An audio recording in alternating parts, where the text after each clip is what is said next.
Welcome to What If Sleep Storian, soft-spoken tales to slow the day's thoughts and carry you toward peaceful sleep. Before we begin, tell me where in the world you're listening from tonight, and, if you wish, what's on your mind. I read every note and love keeping quiet company across distances. If this brings you peace, a like and subscribe help me make more nightbound stories. Now, settle in, get comfortable, and breathe with me as we begin. The Atlantic stretched endlessly beneath a pewter sky, its surface catching the last whispers of daylight as the SS Britannica cut through waters that had carried dreams and secrets for centuries. The year was 1935, and the great ocean liner moved with the confident grace of an era that still believed in elegance, even as shadows gathered on the European horizon. Salt spray kissed the windows of the first-class dining salon, where crystal glasses caught the amber glow of electric chandeliers, their light dancing across cream-coloured walls adorned with Art Deco flourishes that spoke of humanity's eternal desire to make even the vastness of the sea feel like home. Hercule Poirot sat in his customary corner of the salon, a cup of perfectly brewed tea steaming gently before him, its delicate porcelain rim warmed by his careful touch. The Belgian detective's meticulously groomed moustache twitched slightly as he observed the evening ritual of his fellow passengers, that peculiar choreography of transatlantic travel where strangers became temporary neighbours, bound together by nothing more than the shared dream of crossing an ocean. The soft murmur of conversation blended with the distant hum of the ship's engines, a mechanical heartbeat that had become as familiar as his own breathing during their 3 days at sea. It was Mrs. Carmichael who first mentioned it, her voice dropping to that conspiratorial whisper reserved for the most delicious of mysteries. She was a woman of perhaps 55, draped in silk the colour of midnight and pearls that caught the light like captured stars, her Chicago accent softened by years of European finishing schools. "Have you heard," she murmured to her dining companion Lady Pemberton, "about the passenger in cabin 47? Poirot's attention, which had been drifting pleasantly with the gentle rock of the ship, sharpened with the precision of a blade finding its mark. He did not turn his head. Years of observation had taught him that the most interesting conversations were often overheard rather than invited, but his ears tuned themselves to their frequency, with the skill of a musician finding the perfect pitch. Lady Pemberton, a formidable woman whose aristocratic bearing could have served as the template for all British nobility, raised an eyebrow with the measured precision of someone accustomed to being surprised by very little. "Cabin 47? I wasn't aware that particular cabin was occupied. I've walked past it numerous times during my evening constitutional, and I've never seen hide nor hair of its occupant." "Precisely the point, my dear." Mrs. Carmichael's voice carried the satisfaction of someone in possession of particularly tantalising gossip. "The stewards whisper that he boards only at night after the dinner hour has passed and the corridors have settled into their evening quiet. They say he appears from nowhere, as if the fog itself had taken human form and decided to take passage to New York." The fog. Yes, there had been fog these past 2 evenings, rolling in from the north with the silent persistence of something alive, wrapping itself around the ship like a grey shawl. Poirot had noticed how it seemed to muffle not just sound, but something deeper, the very sense of reality itself. In such weather, he reflected, a man might indeed appear and disappear like a character in a Gothic romance, though Poirot's experience suggested that the most supernatural mysteries usually had the most mundane explanations. "But surely," Lady Pemberton protested, her practical English sensibilities asserting themselves, "the passenger manifest would list his name. One cannot simply board a ship of this calibre without proper documentation. This isn't some Mediterranean ferry boat." Mrs. Carmichael leaned forward, her pearls catching the light as they swayed with the ship's gentle motion.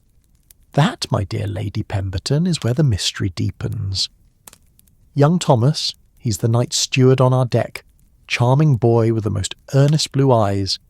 He told me in the strictest confidence that there is no passenger registered under cabin 47. The purser's records show it as empty, unoccupied for the entire voyage.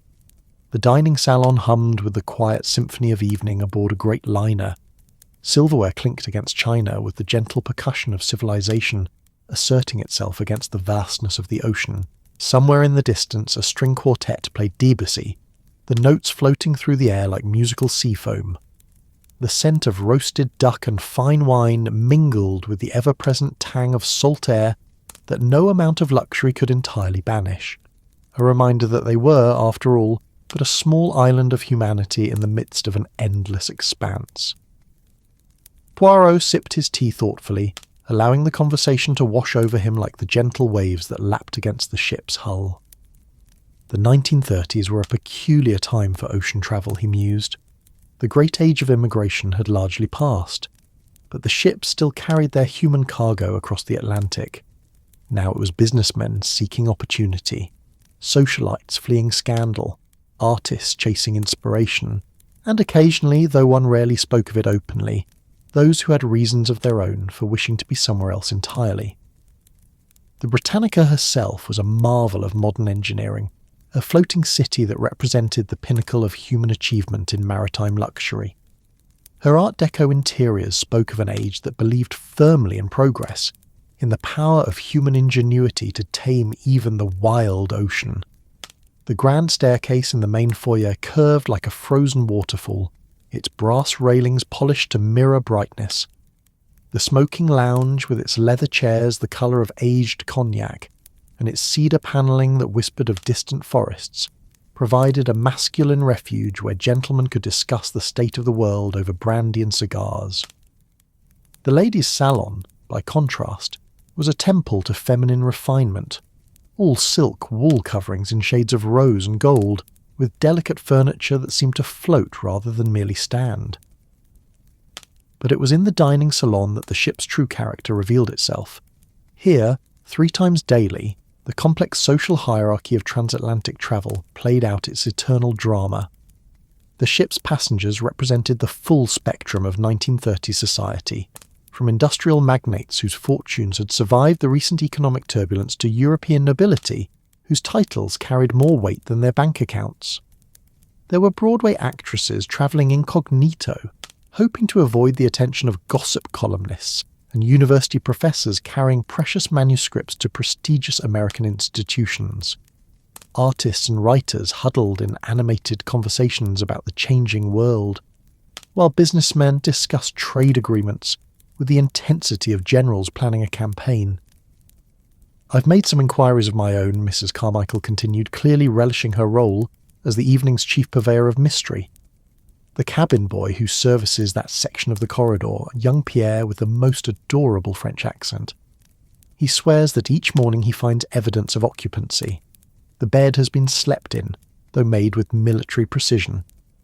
A single glass sits by the wash basin, showing traces of having been used, and strangest of all, there's always the faint scent of tobacco in the air.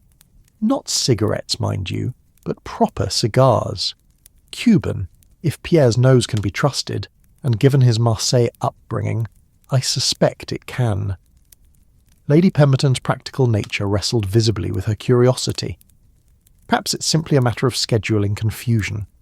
The purser's office is efficient, but even they can make mistakes. Maybe the gentleman in question boards very early before the breakfast service and disembarks during the day for, I don't know, business meetings in the wireless room or conferences with the captain. But even as she spoke, Lady Pemberton's voice carried the uncertain edge of someone trying to convince herself of something she didn't quite believe. The wireless room, after all, was hardly a place for extended conferences, and the captain, while courteous to all passengers, maintained a professional distance that made lengthy business discussions unlikely. Poirot found himself studying the other diners with renewed interest. The elderly gentleman at table 12, dining alone with the methodical precision of someone accustomed to solitude. Could he be their mysterious passenger? But no, Poirot had observed him at breakfast just that morning, chatting amiably with the ship's librarian about the latest detective fiction. The middle-aged man in the impeccably tailored suit near the windows, perhaps. But he'd been holding court in the smoking lounge just before dinner, regaling a small audience with tales of his business ventures in Argentina.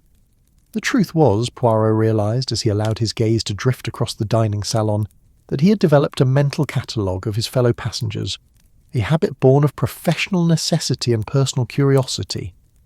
In 3 days at sea, one naturally began to recognise the patterns of shipboard life. There was Mrs. Henderson, who always took her morning coffee on the promenade deck at precisely 8 o'clock, rain or shine. Professor Manning invariably claimed the same corner table in the library each afternoon, surrounded by a fortress of archaeological journals.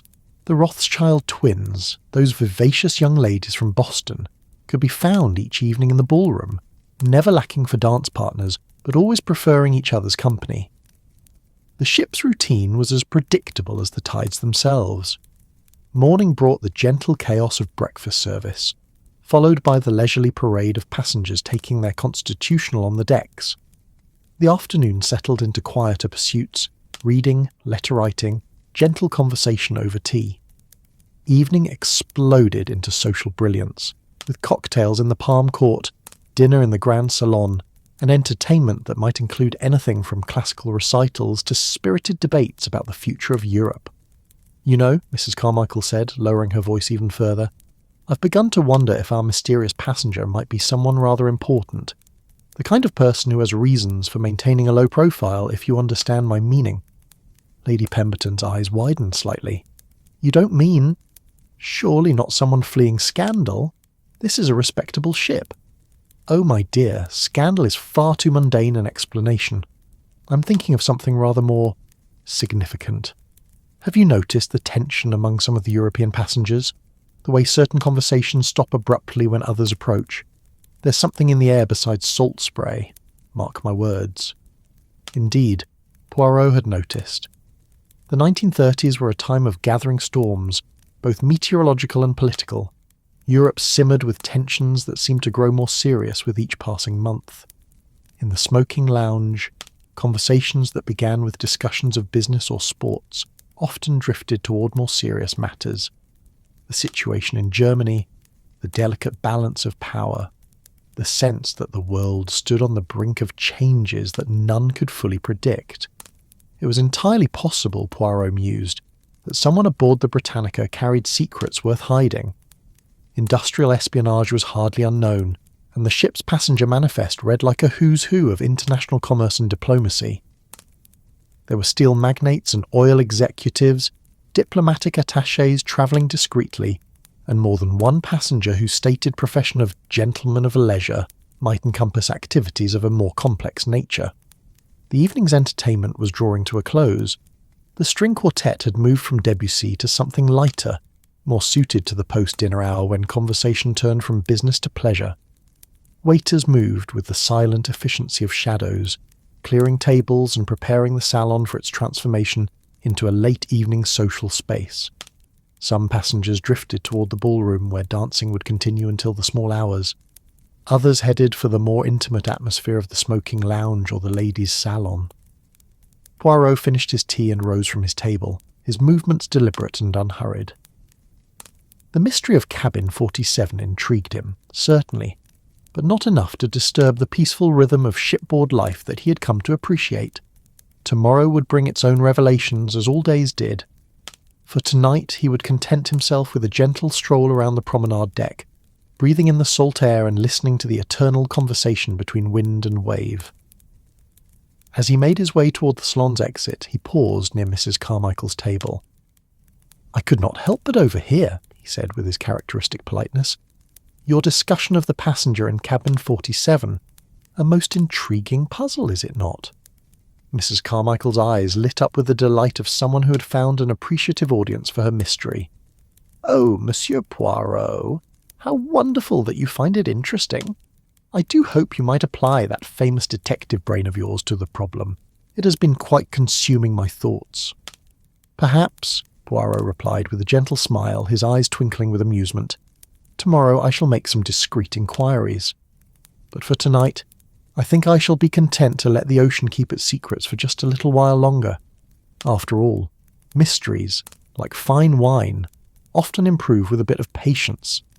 As he stepped out onto the promenade deck, the night air embraced him with its cool, salt-tinged embrace. Above, Stars fought through wisps of cloud, their light reflected in the endless dance of waves far below. The ship moved through the darkness with steady confidence, carrying its cargo of dreams, secrets, and stories toward whatever waited on the far side of the ocean. Somewhere in the fog that had begun to gather once again around the ship's hull, Poirot mused. A mysterious passenger might indeed be preparing to make his nocturnal appearance. Tomorrow would reveal whether Mrs. Carmichael's gossip held any substance, or whether it was simply another of those shipboard tales that bloomed like sea flowers in the hothouse atmosphere of transatlantic travel. For now he was content to listen to the whispers of wind and wave, and to let the night carry him gently toward whatever mysteries tomorrow might bring. Morning aboard the SS Britannica arrived, with the gentle ceremony that only a great ocean liner could orchestrate. The ship's bells chimed 7 times, their bronze voices carrying across decks still kissed by the pre-dawn mist that clung to the Atlantic like a lover reluctant to let go. Through the porthole of his first-class cabin, Hercule Poirot watched the sun paint the endless waters in shades of pearl and gold, each wave catching light as if the ocean itself was celebrating the simple miracle of another day. The detective's morning routine was as precise as clockwork, honed by years of travel and an appreciation for the small rituals that anchored one's existence. He dressed with careful attention to detail, the perfectly knotted tie, the immaculate suit pressed by the ship's valet service, the patent leather shoes that reflected the cabin's warm electric light.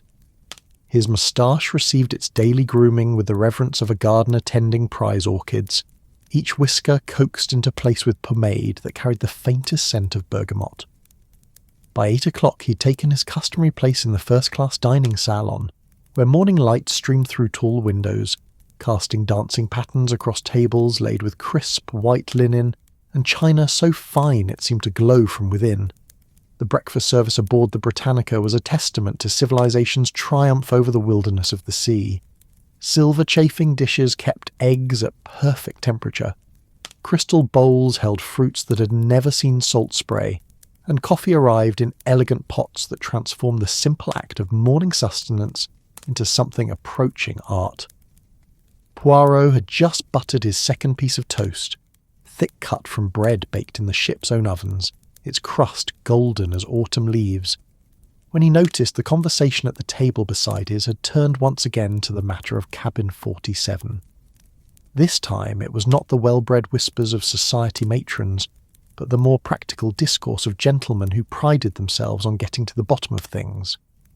"I tell you, Bradshaw, it's most irregular," Colonel Hastings was saying, his military bearing evident even in the way he held his teacup. The colonel was a man whose entire bearing spoke of campaigns in distant lands, of empire and duty, and the unshakable belief that problems were meant to be solved through direct action. His greying moustache bristled with indignation as he continued, "I've made inquiries with the purser myself. Cabin 47 is listed as unoccupied, yet the stewards insist they service it daily." Mr. Bradshaw, a round man whose success in the textile industry had afforded him this transatlantic crossing, dabbed at his lips with his napkin before responding. "Perhaps it's simply a matter of clerical error. These shipping lines, efficient as they are, sometimes suffer from the left hand not knowing what the right hand is doing. I've seen it in my own business. Warehouse records showing empty shelves while goods sit collecting dust in plain sight." But Colonel Hastings was not a man easily satisfied by mundane explanations. "Clerical error doesn't account for the physical evidence, my dear fellow. I took the liberty of examining the corridor myself during yesterday's evening stroll. Cabin 47 is most definitely occupied, or at least it gives every appearance of being so." Poirot found himself abandoning the pretense of reading his morning newspaper, a day-old copy of the Times that somehow made world events feel both urgent and comfortably distant when read amid the peaceful luxury of the ship's salon. Instead, he turned his attention fully to the colonel's account, his detective instinct stirring like a cat stretching in a sunny window. "The door was firmly locked," Colonel Hastings continued, "but I could see a sliver of light beneath it. Not the steady glow of an electric bulb left burning, mind you, but the flickering illumination of someone moving about inside, and there was something else. The faintest trace of cigar smoke seeping from beneath the door. Good tobacco, I'd wager. Cuban if my nose doesn't deceive me."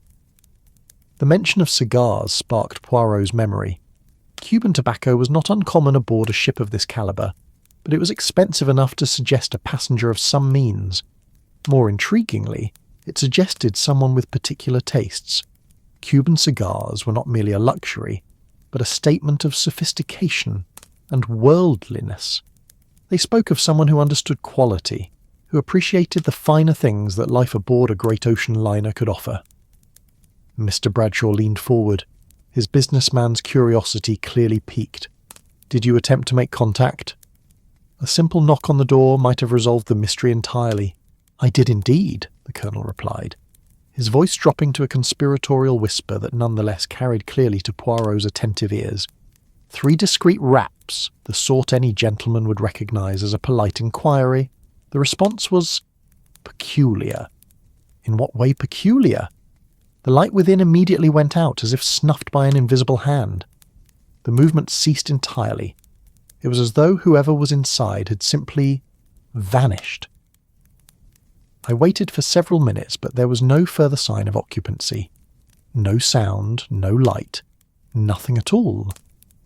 Poirot sipped his coffee thoughtfully, savouring both its rich flavour and the growing complexity of the mystery.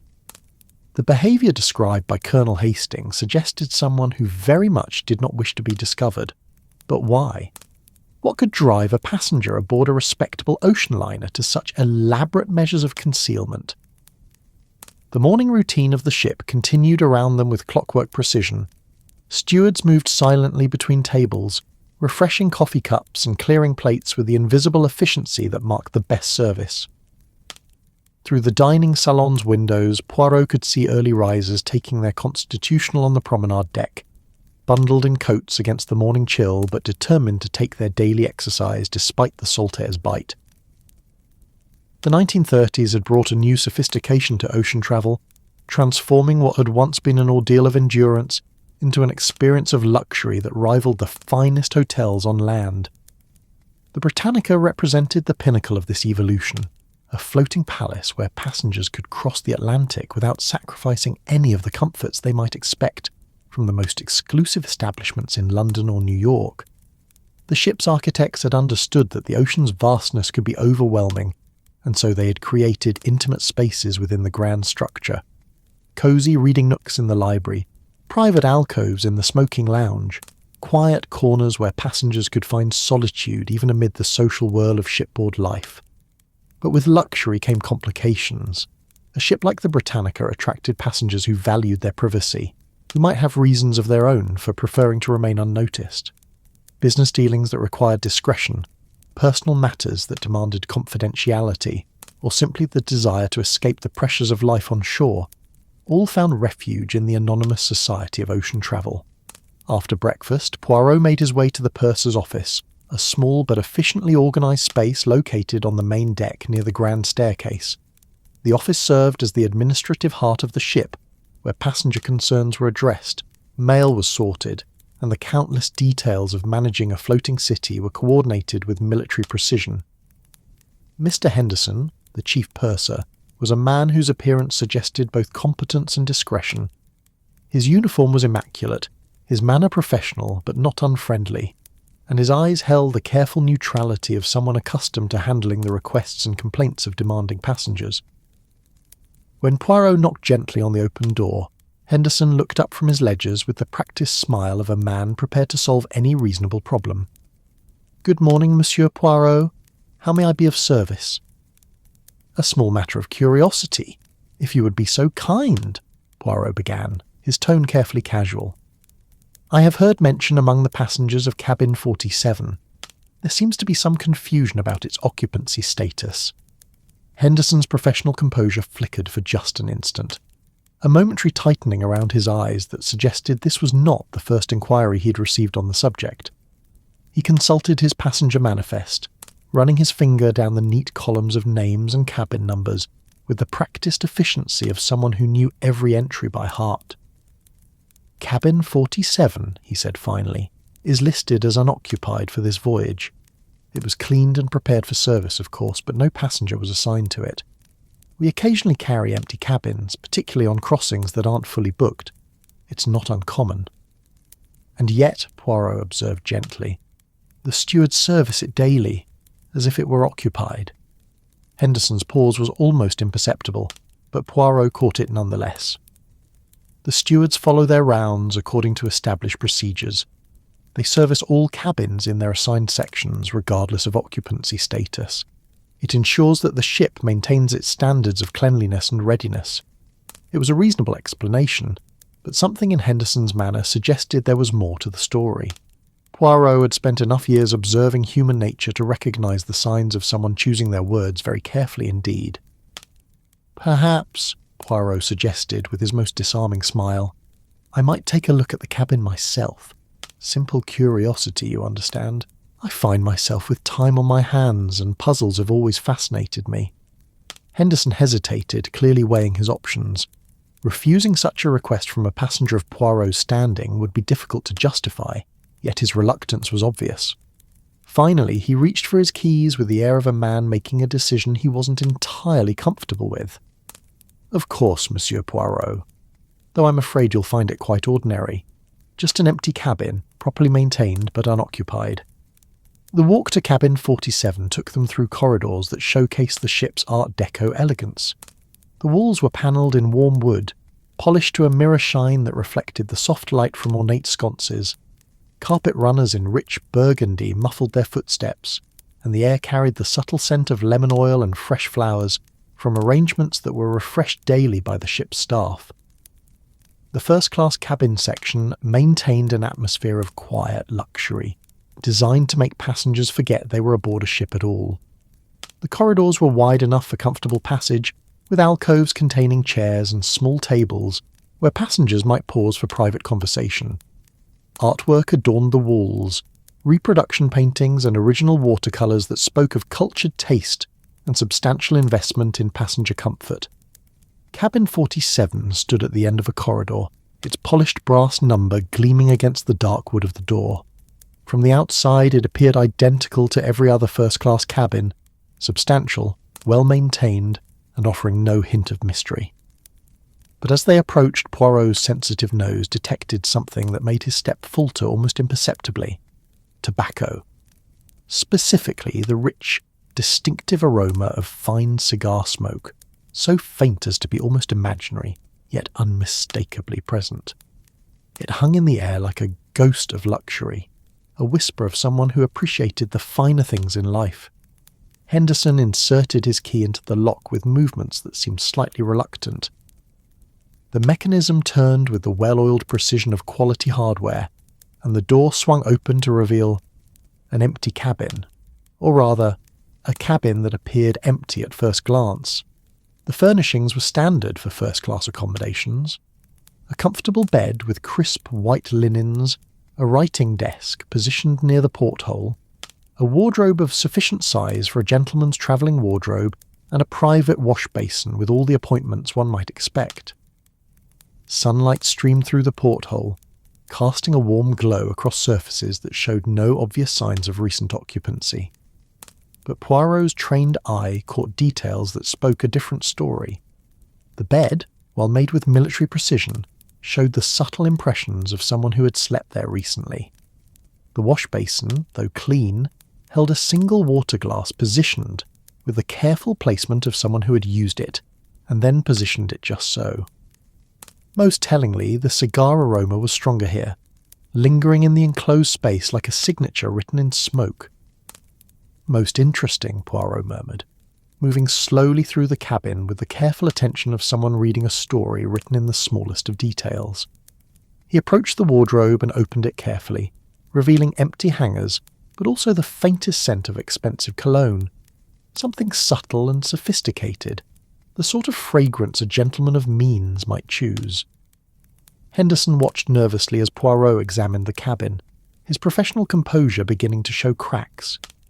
"As you can see, Monsieur Poirot, quite empty. Perhaps the tobacco scent you've noticed comes from a neighbouring cabin.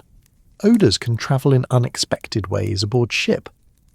But Poirot was examining the porthole now, noting how its brass fittings had been adjusted recently.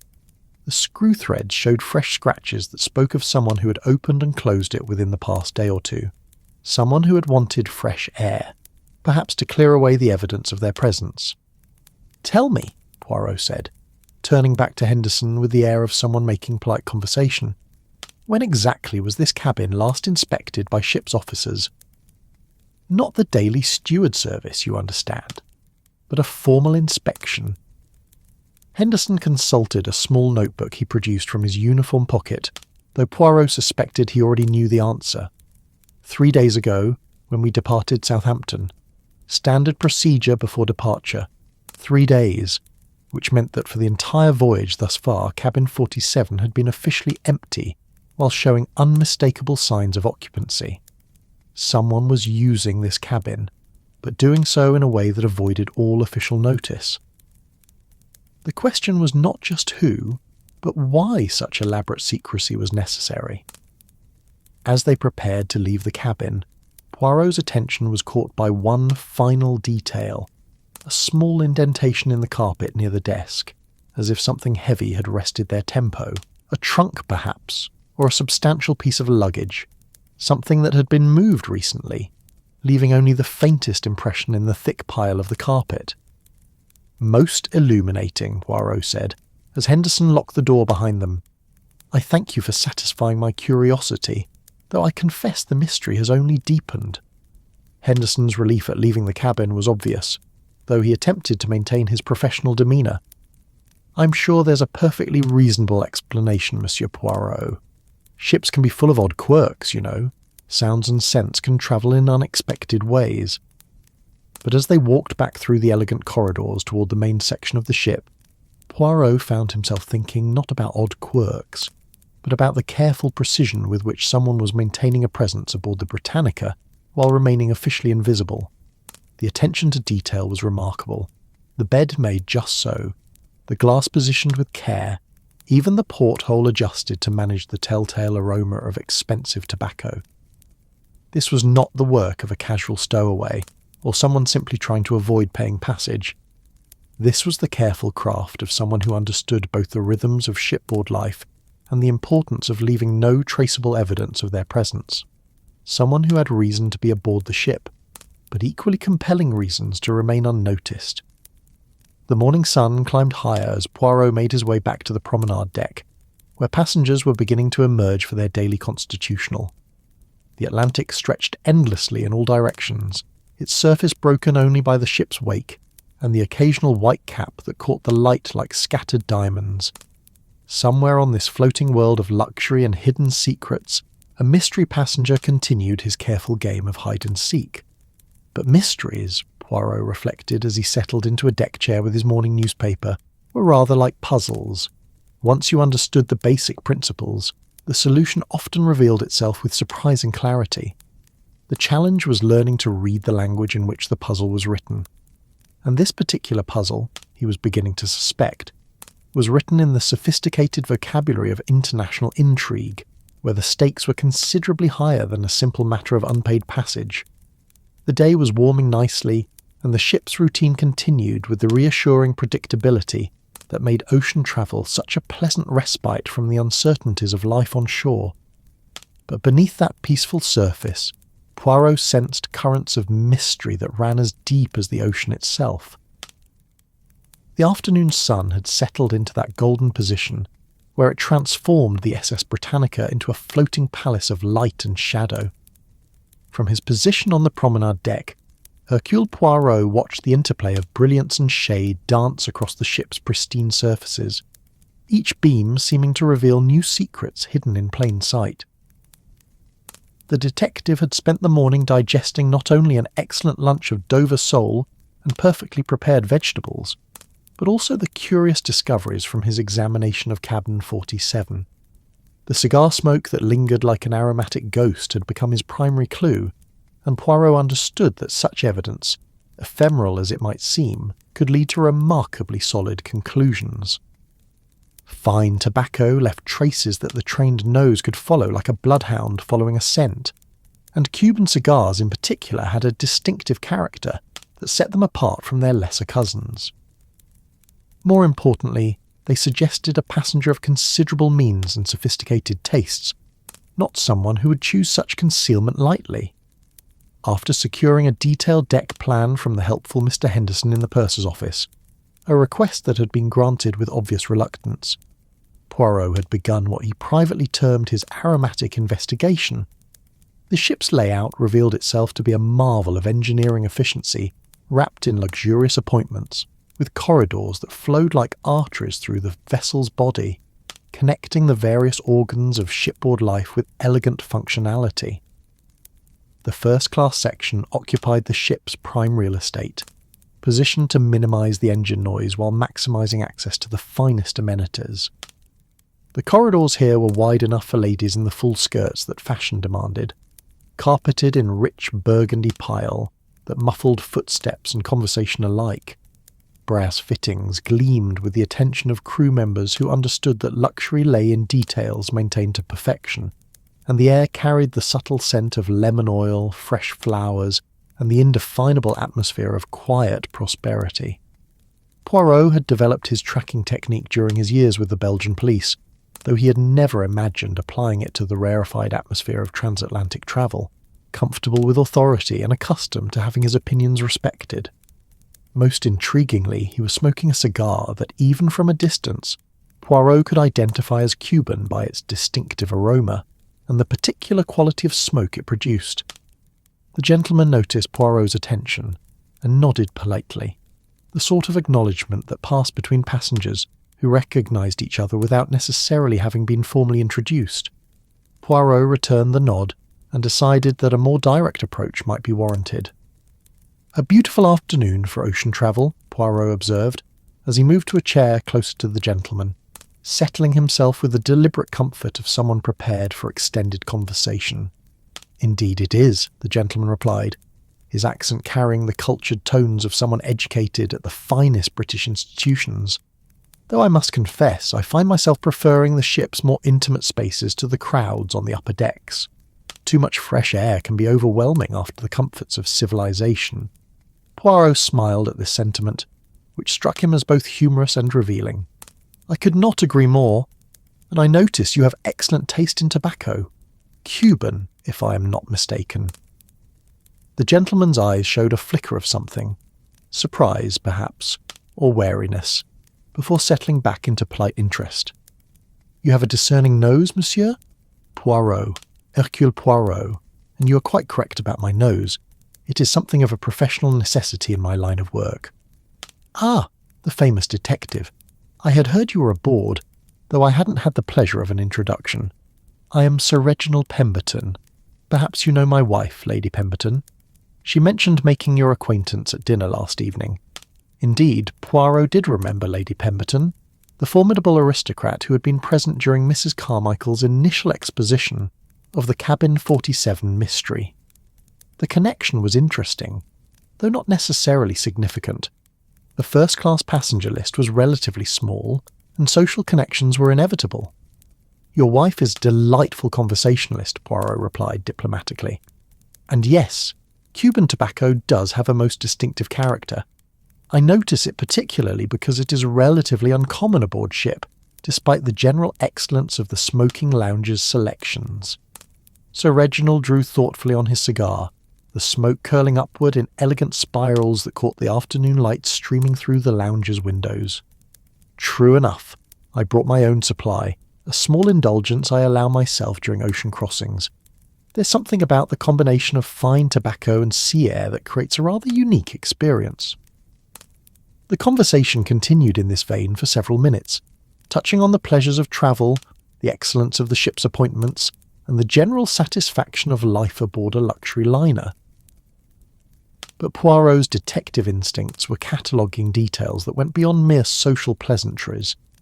Sir Reginald's clothes, while impeccable, showed signs of more wear than one might expect from someone travelling in first-class luxury. His shoes, though polished to perfection, had been resoled recently and showed the kind of creasing that came from extensive walking. Most tellingly, his hands, though well manicured, bore the subtle calluses of someone who had done physical work at some point in his recent past. These observations painted a picture that didn't quite align with Sir Reginald's presentation as a gentleman of leisure enjoying a comfortable crossing. They suggested instead someone who had been through experiences that required adaptation and resourcefulness, qualities that might also extend to finding creative solutions to problems such as maintaining a presence aboard ship while avoiding official detection. After perhaps 20 minutes of conversation, Poirot excused himself with the polite phrases appropriate to shipboard acquaintances, but not before noting that Sir Reginald's cigar had burned down to a length that would require replacement within the next few minutes. If the baronet was indeed connected to the mysterious occupant of cabin 47, his smoking habits might provide additional clues about the timing and pattern of the nightly appearances. Leaving the smoking lounge, Poirot continued his aromatic investigation through other areas of the ship, where the cigar trail seemed to lead. The library, with its walls of leather-bound volumes and comfortable reading chairs positioned to catch the best light, showed traces of the distinctive tobacco, though faint ones. The observation deck, where passengers gathered to watch the endless procession of waves and sky, carried similar hints, particularly near the railing where someone might have stood to enjoy both tobacco and the ocean breeze. But it was in the ship's more utilitarian areas that Poirot made his most interesting discoveries. The trail led him down a deck to the service corridors used primarily by crew members, areas where passengers rarely ventured, and where someone might move without attracting attention. Here, the scent was stronger and fresher, suggesting recent passage by someone carrying or smoking Cuban tobacco.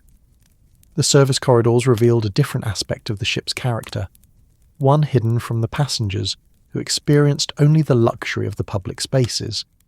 Here, the appointments were functional rather than decorative, painted steel walls instead of wood panelling, practical lighting instead of elegant sconces, and floors designed for durability rather than comfort.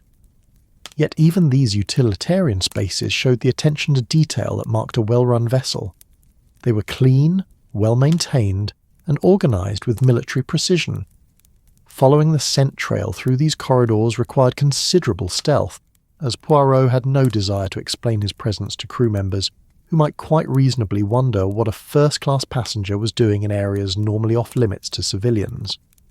Fortunately, his years of police work had taught him the art of moving quietly and observing without being observed, skills that proved surprisingly applicable to the maritime environment. The trail led him through a maze of service passages, past the crew quarters, and the various storage areas that kept the ship functioning smoothly. It wound through areas where the constant vibration of the engines was more noticeable, where the sound of the ocean against the hull created a deeper, more primitive rhythm than what passengers experienced in their insulated cabins. These were the ship's working spaces, where the romance of ocean travel gave way to the practical business of moving a floating city across thousands of miles of open water. Eventually, the trail brought him to an area near the ship's wireless room, where the most sensitive communications equipment was housed. This was a restricted area, accessible only to authorized personnel and those passengers who had specific business with the ship's communications officer. The presence of the cigar trail here was particularly intriguing, as it suggested someone who either had legitimate access to this sensitive area, or had found a way to gain unauthorized entry. The wireless room itself was a temple to modern technology, filled with equipment that represented the cutting edge of 1930s communications. Banks of radio apparatus hummed and sparked with a mysterious energy that connected the ship to the wider world, carrying messages that might range from routine business communications to urgent diplomatic dispatches. The operators who worked here were specialists in their field, trained to handle everything from personal telegrams to emergency communications with other vessels. But Poirot's investigation was interrupted by the appearance of Mr. Thompson, the chief wireless operator, who emerged from the radio room with the brisk efficiency of someone accustomed to dealing with unauthorized visitors. "I'm sorry, sir, but this area is restricted to passengers without specific authorization," Thompson said, his tone polite but firm. He was a man of perhaps 40, with the pale complexion of someone who spent most of his time indoors working with delicate electronic equipment. His uniform was impeccable, and his bearing suggested someone who took his responsibilities seriously. "Of course," Poirot replied smoothly. "I was simply exploring the ship's architecture." "Most impressive, the way everything is organized with such efficiency. I had no intention of intruding on your work." Thompson's expression softened slightly at this diplomatic response. The ship is quite remarkable from an engineering standpoint. If you're interested in a tour of the public areas, I'd be happy to arrange something with the purser's office. As Poirot made his polite retreat, he noted that the cigar trail seemed to continue past the wireless room area, leading towards sections of the ship that were even more restricted.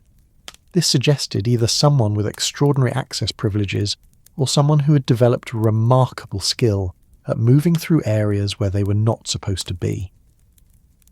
The afternoon was drawing toward evening as Poirot made his way back to the passenger areas, his mind working to process the information his investigation had revealed. The cigar trail painted a picture of someone who moved through the ship with considerable freedom, accessing areas that required either official authorization or exceptional stealth. This was not the behavior of a simple passenger seeking privacy, but rather someone engaged in activities that demanded both sophisticated planning and intimate knowledge of the ship's layout. The smoking lounge had filled with the pre-dinner crowd by the time Poirot returned, the atmosphere now rich with the mingled aromas of various tobaccos and the gentle buzz of conversation. The transition from afternoon leisure to evening entertainment. Sir Reginald Pemberton was no longer present, having presumably moved on to prepare for the evening's social obligations. But as Poirot settled into his preferred chair near the windows, where he could observe both the lounge's occupants and the endless expanse of ocean beyond, he found himself thinking not about what he had discovered, but about what remained hidden. The cigar trail had revealed a pattern of movement that suggested purpose and planning, but it had not yet revealed the purpose itself. Tomorrow would bring new opportunities for investigation, and Poirot suspected that the mystery passenger would continue his careful game of concealment. But mysteries, the detective reflected, as he accepted a perfectly prepared whiskey and soda from the attentive steward, had a way of revealing themselves to those patient enough to observe and intelligent enough to understand what their observations meant. The evening light was beginning to paint the ocean in shades of gold and rose, and somewhere in the gathering dusk, the silent passenger was no doubt preparing for another night of carefully orchestrated invisibility. But invisibility, Poirot knew, was ultimately an illusion. Everyone left traces of their passage, and those traces, properly interpreted, could reveal more than their creators ever intended. Dawn broke over the Atlantic with the gentle insistence of a whispered secret, painting the endless waters in shades of pearl and amber that seemed to stretch beyond the boundaries of imagination. Hercule Poirot stood at his cabin porthole, watching the sun emerge from its nightly rest with the same methodical precision he applied to his morning routine. The detective had spent much of the night in contemplation, his mind working through the puzzle pieces he had gathered during his aromatic investigation, arranging and rearranging them like a chess master studying a particularly complex position. The revelation that had come to him in the small hours, as the ship rocked gently through calm seas, was both simple and profound. The most effective disguise was often no disguise at all. Instead of hiding behind false mustaches or elaborate costumes, the truly sophisticated practitioner of concealment understood that the best place to disappear was often in plain sight, among the very people who might be searching for you. This morning, Poirot approached his investigation with renewed purpose and a refined methodology. Rather than seeking someone who was actively hiding, he would look for someone who was hiding by the very act of being visible, someone whose apparent normalcy was itself a carefully constructed facade. The psychology of such concealment required not only nerve and intelligence, but an intimate understanding of human nature itself. The breakfast service aboard the SS Britannica had settled into its familiar rhythm, a daily symphony of silver against china, the gentle murmur of morning conversation, and the soft rustle of newspapers carrying yesterday's news from a world that seemed increasingly distant with each mile of ocean they crossed. Poirot took his customary table by the windows, where the morning light provided excellent illumination for observation, while the position offered clear sight lines to most of the dining salon. This morning, however, he observed his fellow passengers with the intensity of a naturalist studying a particularly interesting species. Each person became a potential subject for analysis, their behavior scrutinized for the telltale signs of someone maintaining a performance rather than simply being themselves. The art of such observation lay not in looking for obvious anomalies, but in detecting the subtle tensions that arose when someone was playing a role rather than living authentically. Mrs. Carmichael entered the salon with her usual theatrical flourish, her silk dress rustling like autumn leaves as she made her way to her preferred table near the center of the room. Her morning routine was as predictable as the sunrise itself: a single cup of coffee, black, with 2 pieces of toast precisely cut into triangles, and the morning edition of whatever newspaper the wireless had managed to reproduce overnight. She was, Poirot reflected, exactly what she appeared to be, a wealthy widow from Chicago enjoying the luxury of transatlantic travel while indulging her considerable appetite for social intrigue. Lady Pemberton arrived shortly after, her aristocratic bearing unchanged by sleep or morning ablutions. Her manner suggested someone who had been born to command respect and had never encountered a situation that required her to question that assumption. She nodded politely to various acquaintances, selected her breakfast with the decisive efficiency of someone accustomed to making choices quickly and sticking with them, and settled into conversation with the sort of easy confidence that comes from a lifetime. But it was Sir Reginald Pemberton who drew Poirot's most careful attention. The baronet entered the salon with the measured pace of someone who was neither early nor late, but precisely on time according to some internal schedule. His greeting to his wife carried the comfortable affection of a long marriage, but there was something in his posture that suggested a man carrying invisible burdens, weights that required constant attention to balance properly. Poirot had spent considerable time during the night analyzing his conversation with Sir Reginald in the smoking lounge, dissecting not just the words that had been spoken, but the subtle currents of meaning that had flowed beneath the surface of their polite exchange. The baronet's responses had been perfectly appropriate, his manner impeccably correct, his knowledge of social forms absolutely flawless. And yet, there had been something about the performance, for performance it surely was, that suggested an actor who knew his lines perhaps too well. The detective's years of experience had taught him that genuine aristocratic behavior carried with it a certain carelessness, an assumption of privilege so deep-rooted that it required no conscious effort to maintain. True nobility moved through the world with the unconscious grace of someone who had never questioned their right to occupy whatever space they chose. But Sir Reginald's bearing, while correct in every particular, carried the subtle tension of someone who was thinking about each gesture, monitoring each word, maintaining a careful construction rather than simply being. This observation led Poirot to a fascinating possibility. What if Sir Reginald Pemberton was not exactly who he claimed to be? Not necessarily an imposter in the dramatic sense of someone assuming a completely false identity, but rather someone who was using a legitimate identity in circumstances that required careful management. The distinction was subtle but crucial, the difference between wearing a mask and wearing one's own face while carefully controlling what it revealed.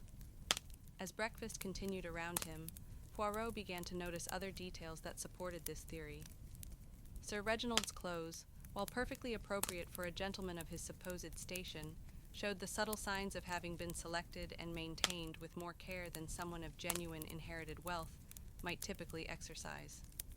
His shoes, though polished to perfection, were of excellent quality, but not the bespoke craftsmanship that someone born to privilege might take for granted.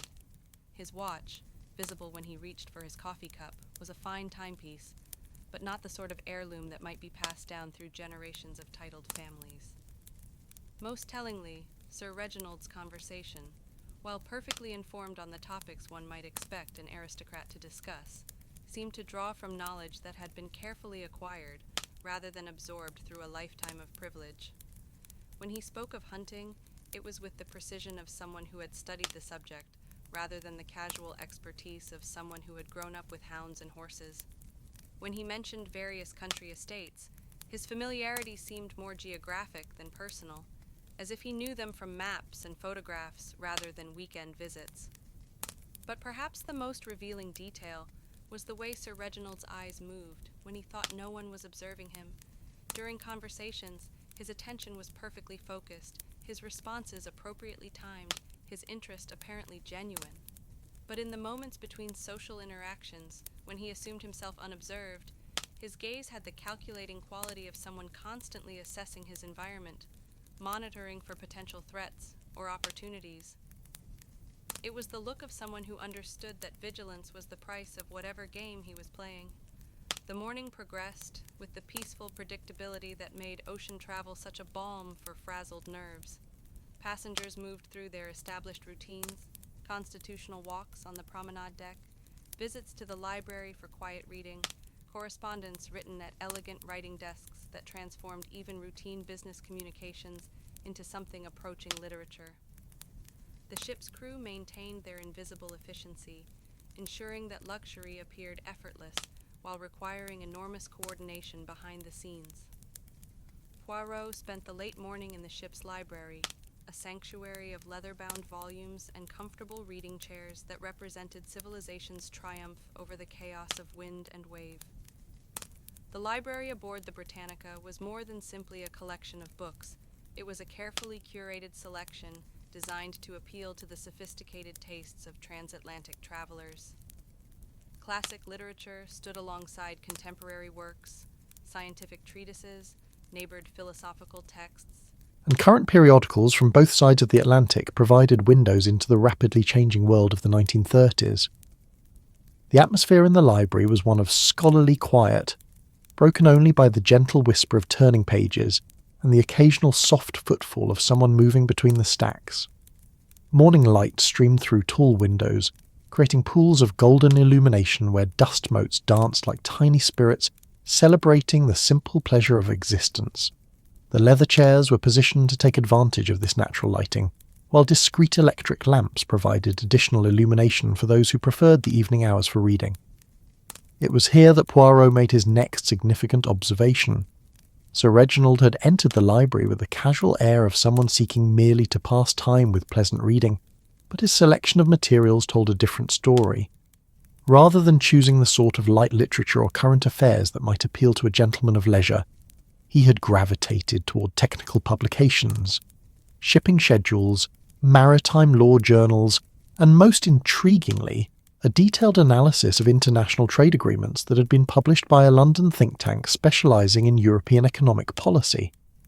These were not the reading choices of someone seeking entertainment or casual education. They suggested instead someone who needed to understand the complex web of international commerce that governed the movement of goods, money, and information across national boundaries. More specifically, they suggested someone who understood that knowledge was power, and that in the rapidly changing world of the 1930s, information itself had become a commodity as valuable as gold or steel. Poirot positioned himself where he could observe Sir Reginald's reading habits without appearing to do so, a skill that required the patience of a chess master and the subtlety of a diplomat. What he observed was revealing in its intensity. Sir Reginald did not simply read these technical documents. He studied them with the focused attention of someone who understood that his life might depend on mastering their contents. He took no notes. That would have been too obvious. But his reading pattern suggested someone who was memorizing key details, storing information that might prove crucial at some future moment. The psychological implications were fascinating.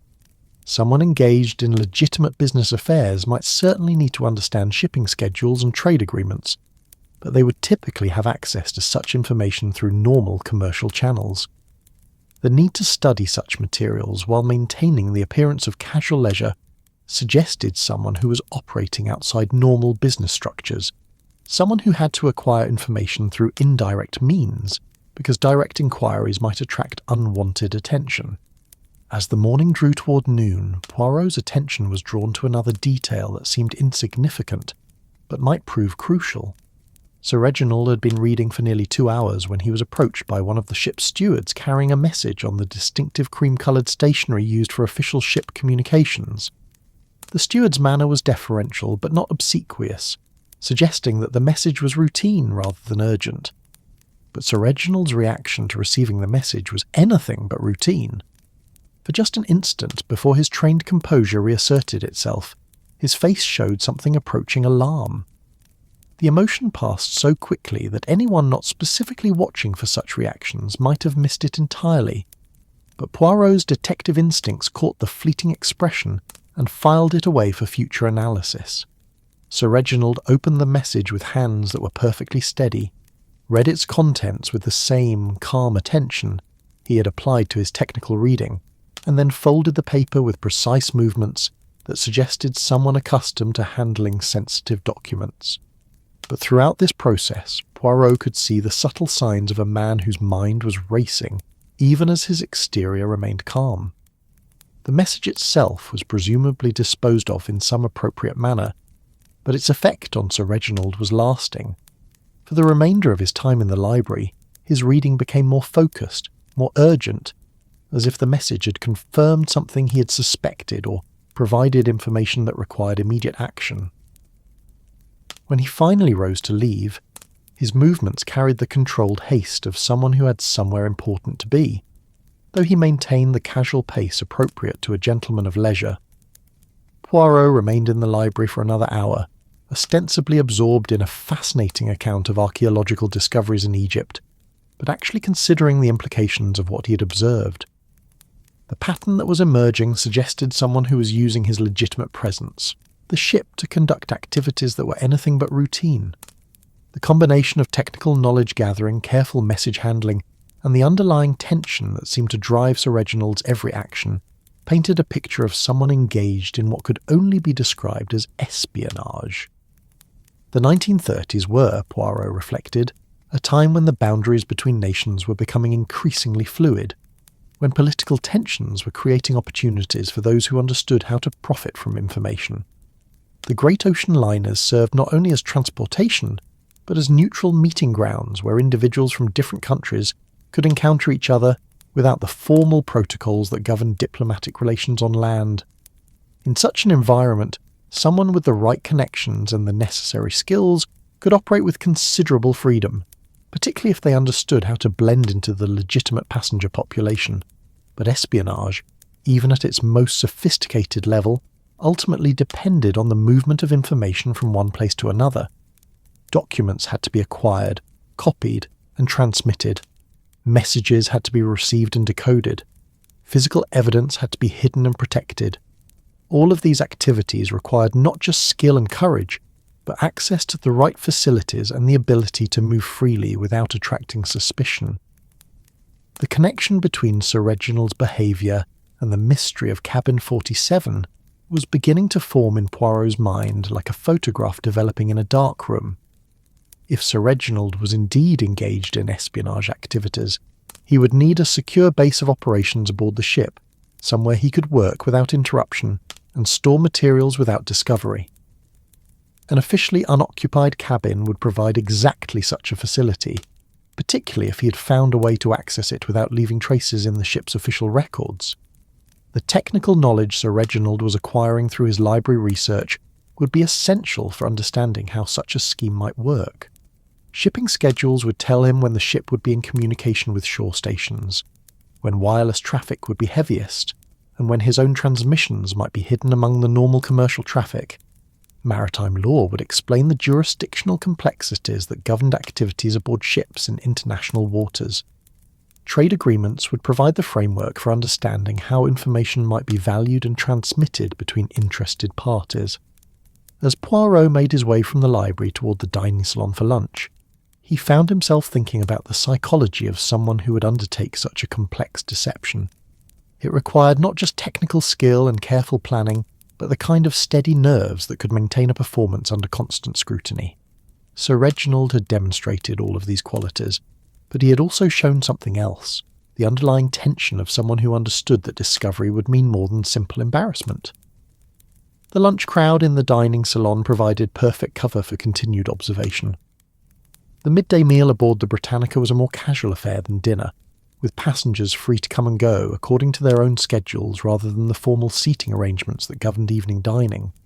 This flexibility created opportunities for the kind of impromptu conversations and chance encounters that could reveal more about someone's true character than hours of formal social interaction. Sir Reginald and Lady Pemberton were seated at their usual table. engaged in the sort of comfortable married conversation that suggested years of shared experience and mutual understanding. But Poirot noticed that Sir Reginald's attention was not entirely focused on his wife's discourse about the morning's social gossip.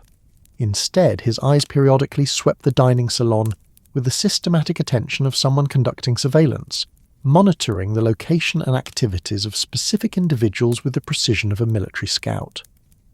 This behaviour pattern continued throughout the meal, with Sir Reginald maintaining his role as an attentive husband, while simultaneously conducting what could only be described as intelligence gathering.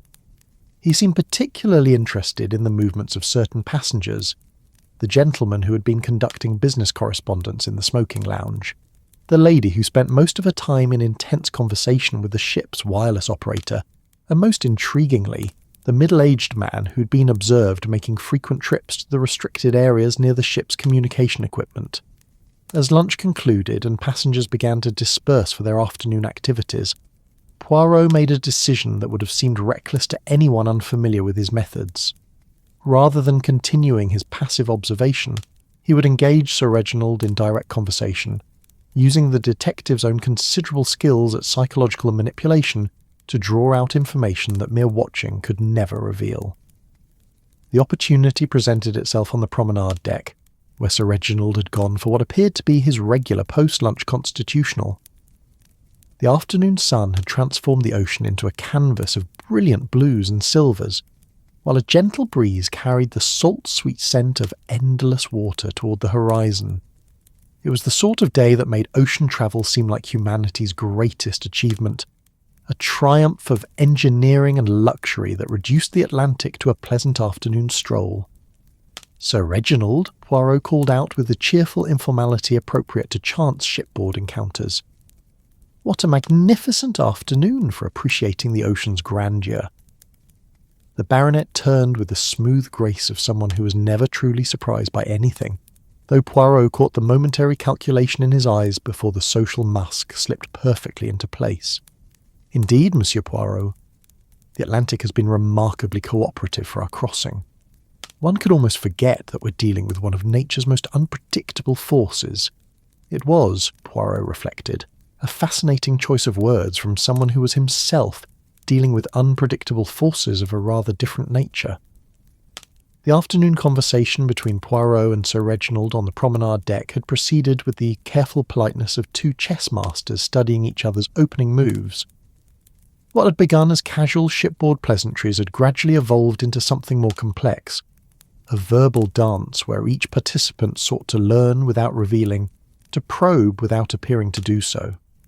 The detective had found himself impressed by Sir Reginald's skill at deflection, his ability to answer questions thoroughly, while somehow managing to convey no actual information of significance. But as evening approached and the first wisps of cloud began to gather on the western horizon, the atmosphere aboard the S. Britannica began to shift in ways that had nothing to do with human intrigue. The ship's officers, with the practiced efficiency of men who had spent their lives reading the ocean's moods, noted the subtle changes in wind direction and the particular quality of a light that suggested weather moving in from the Atlantic's vast reaches. By dinner time, passengers who were sensitive to such things could feel the first gentle increase in the ship's motion, the barely perceptible change in rhythm that suggested the sea was beginning to assert its ancient authority. Captain Morrison, a man whose 40 years of maritime experience had taught him to respect the ocean's power while never fearing it unnecessarily, made his customary appearance in the first-class dining salon during the evening meal. His presence was both reassuring and informative. Passengers had learned to read the subtle signals in his bearing that indicated whether the ship faced routine weather or something more challenging. Tonight, his manner suggested prudent caution rather than alarm, the approach of weather that would require attention but not emergency measures. "We're expecting some rough seas overnight," the captain announced during his brief address to the dining salon, his voice carrying the calm authority that had made him one of the most respected officers in the transatlantic service. Nothing beyond what the Britannica was designed to handle, but those sensitive to motion might find the evening more comfortable in their cabins. The ship's staff will secure all loose items, and we recommend that passengers do likewise in their personal quarters. Poirot had experienced enough ocean crossings to understand the difference between routine precautions and genuine concern, and Captain Morrison's announcement fell clearly into the former category.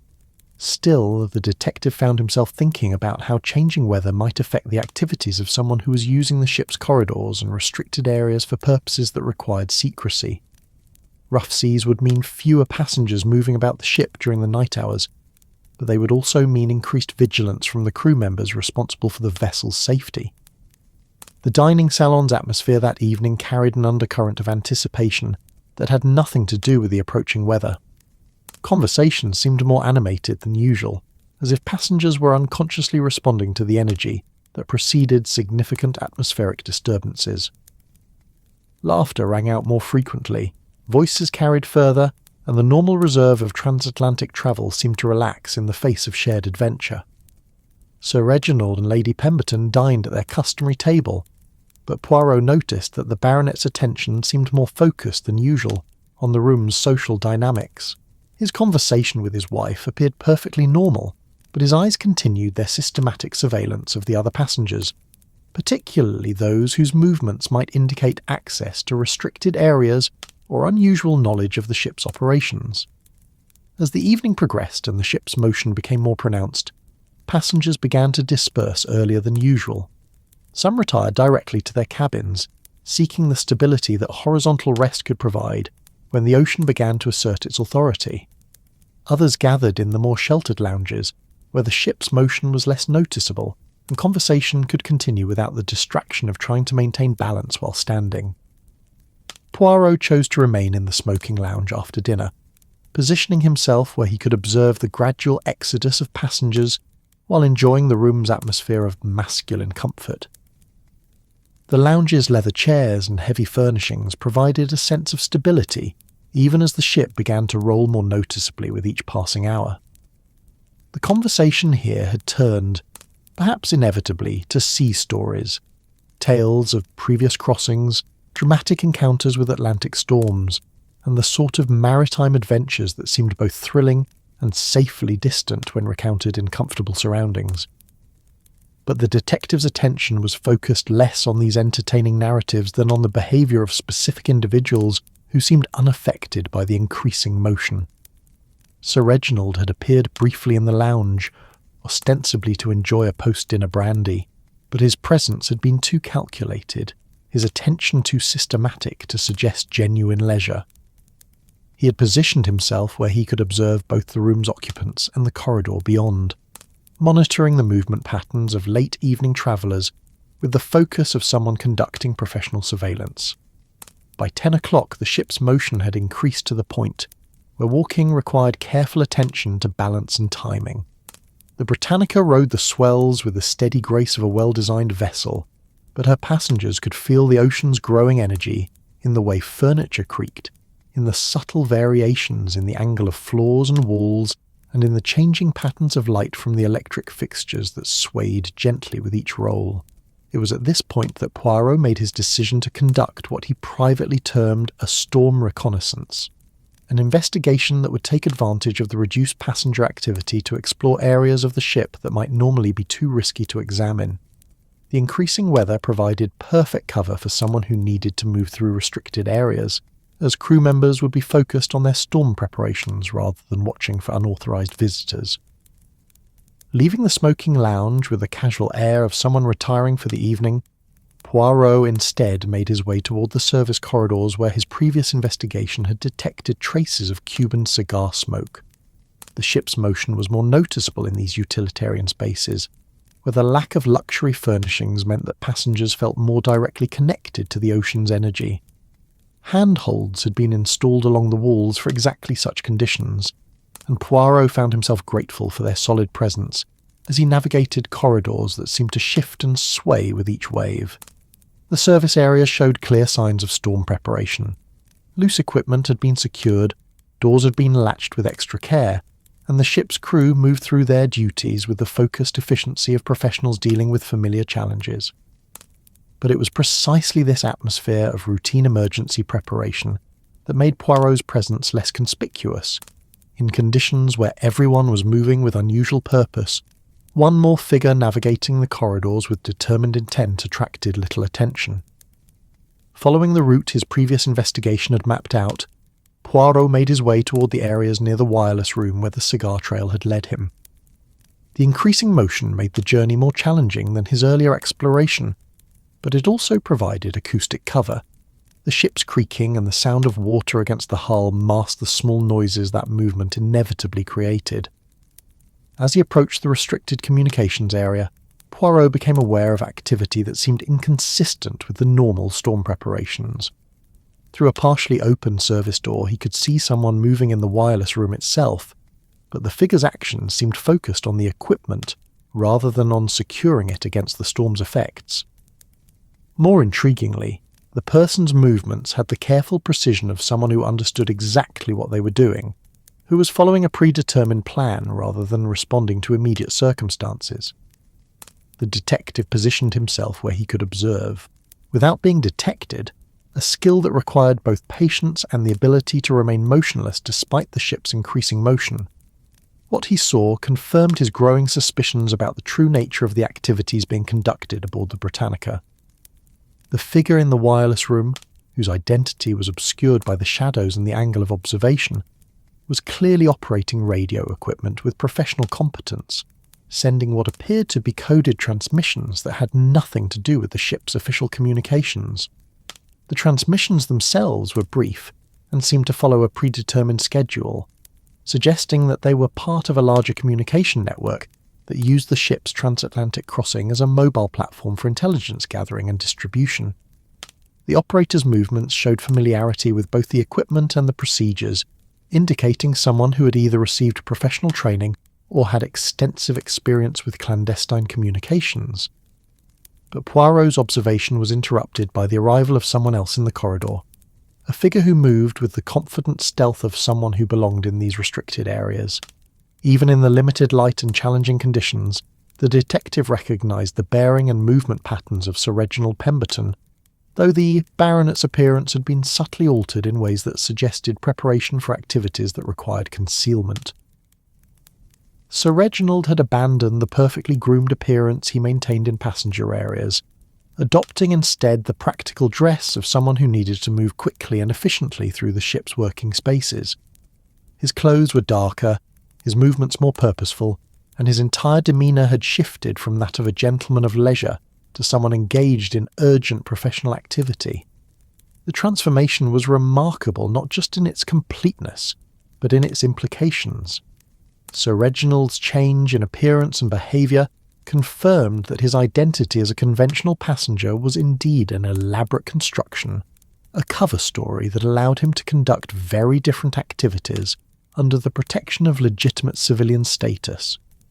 But more than that, his presence in the wireless room area during storm conditions suggested that whatever he was planning required both the cover of reduced surveillance and access to communication equipment. As Poirot watched from his concealed position, Sir Reginald entered the wireless room with the familiarity of someone who had been there many times before. His interaction with the radio operator, whose identity remained unclear in the uncertain light, was brief and professional, suggesting an established working relationship rather than a chance encounter. Documents were exchanged, equipment was operated with practiced efficiency, and the entire transaction was completed with the speed of professionals who understood that time was a critical factor. But then the evening took a dramatic turn that transformed observation into action. As Sir Reginald prepared to leave the wireless room, some instinct, perhaps the detective sense that had served him throughout his career, caused him to pause and scan the surrounding area with systematic attention. The pause lasted only seconds, but it was enough for his eyes to find Poirot's hiding place, enough for recognition to flash between the two men across the shadows of the service corridor. For a moment that seemed to stretch like elastic. Neither man moved. Sir Reginald's face showed the calculating expression of someone rapidly weighing options, while Poirot remained perfectly still, understanding that the next few seconds would determine whether this encounter would end in explanation or confrontation. The decision, when it came, was swift and decisive. Sir Reginald moved not toward Poirot for conversation, but away from him with the rapid purpose of someone whose plans had been discovered and who understood that escape was now the primary objective.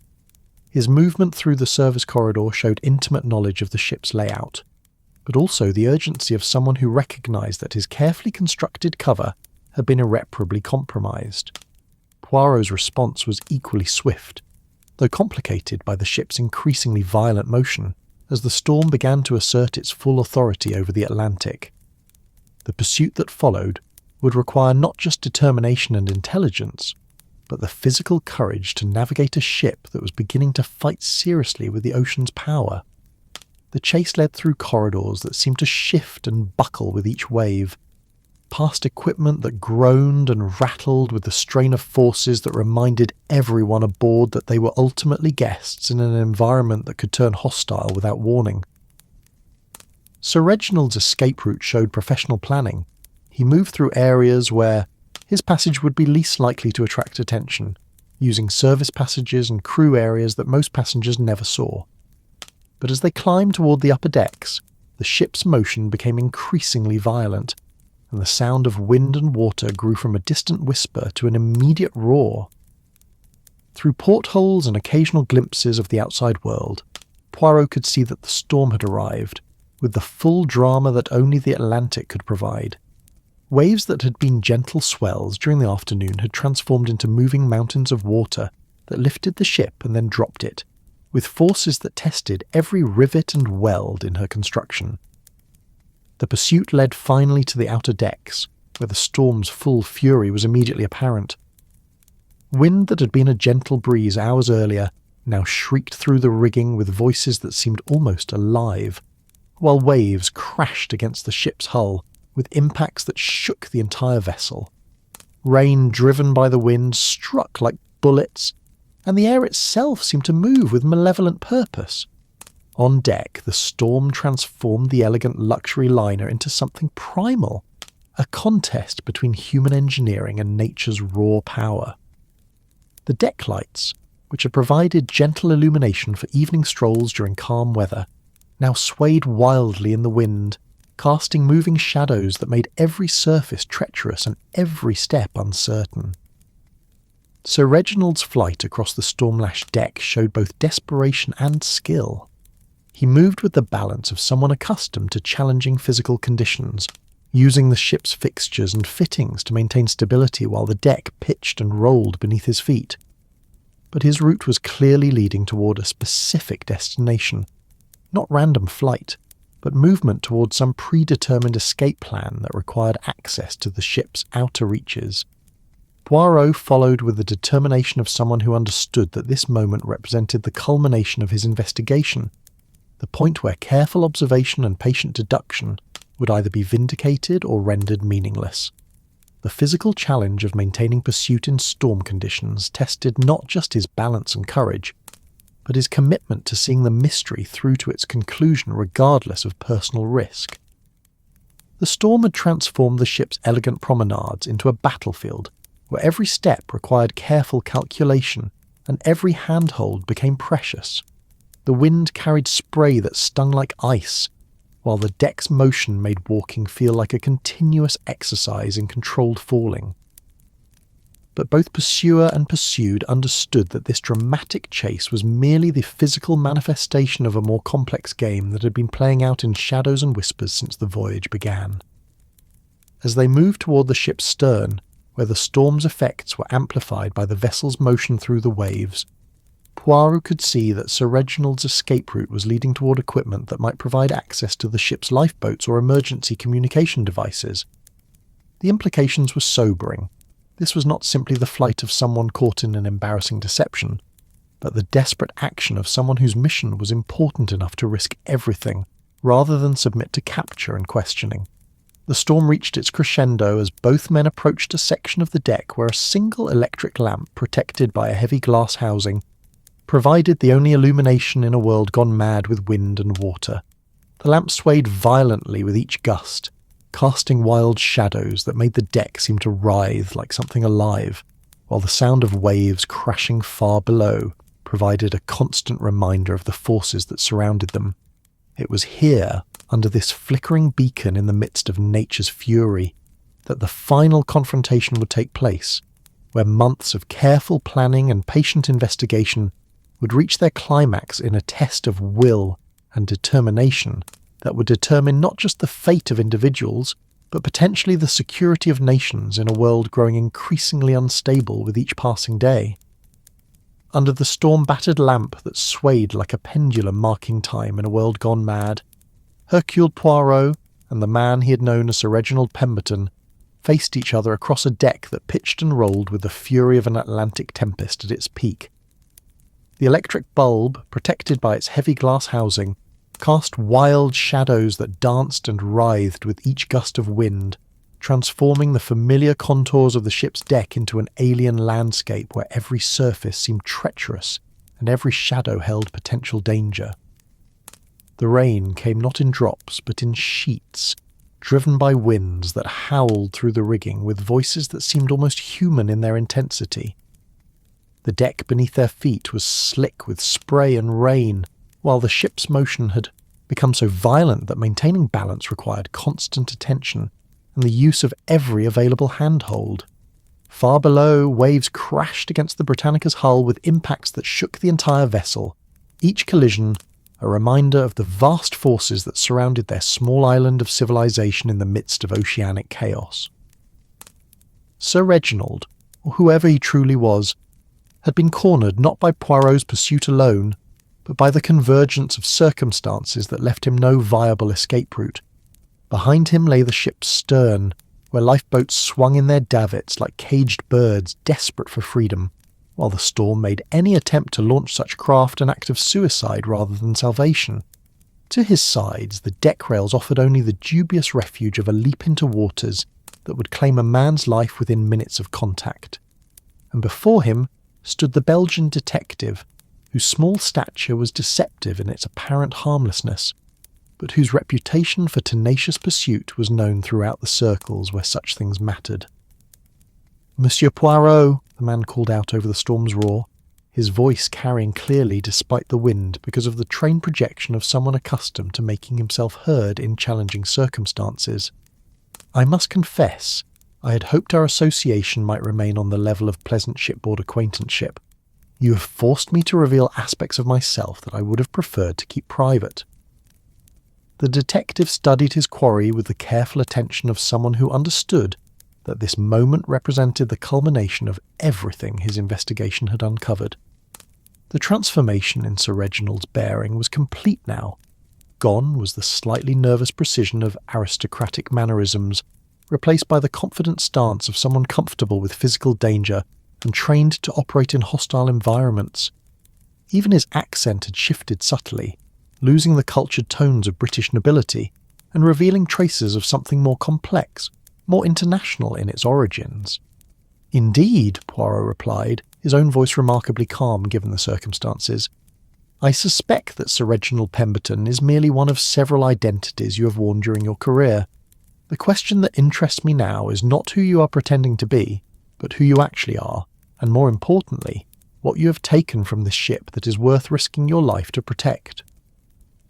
The man's smile was visible even in the uncertain light, an expression that contained both admiration and calculation. "You have been most thorough in your investigation, monsieur. I compliment you on your methodology. Few would have detected the inconsistencies in my performance, and fewer still would have had the persistence to follow them to their logical conclusion." As if to punctuate his words, a particularly violent wave struck the ship, sending spray high enough to reach the deck where they stood. Both men instinctively tightened their grips on the nearest stable surfaces, but neither allowed the storm's fury to break their concentration on the deadly game being played out between them. "Your performance was indeed excellent," Poirot acknowledged. "The attention to detail was remarkable. The clothes chosen with care but not ostentation, the knowledge of aristocratic behaviour acquired through careful study rather than birthright, even the wife who provided perfect cover for your activities. Lady Pemberton, I assume, is genuinely who she claims to be." "Indeed she is," the man replied, and for the first time his voice carried a note of genuine warmth. "And she knows nothing of my true activities. To her, I am simply the husband she married 5 years ago, a gentleman with business interests that require occasional travel, and the kind of social connections that make transatlantic voyages both pleasant and profitable, I have taken great care to ensure that my work never touches her life directly. This revelation added another layer of complexity to the situation. The use of an innocent spouse as unwitting cover for espionage activities required not just operational skill, but psychological compartmentalization of the highest order. It suggested someone who had been operating at this level for years, long enough to establish and maintain complex personal relationships, while simultaneously conducting activities that could result in international incidents if discovered. But you, Monsieur Poirot, the man continued, have demonstrated that even the most carefully constructed cover can be penetrated by someone with sufficient skill and determination. Your reputation precedes you, of course, but I had hoped that the pleasures of ocean travel might distract you from the kind of detailed observation that makes you so dangerous to people in my profession. The storm seemed to be reaching its peak intensity, with winds that made speech difficult and motion treacherous.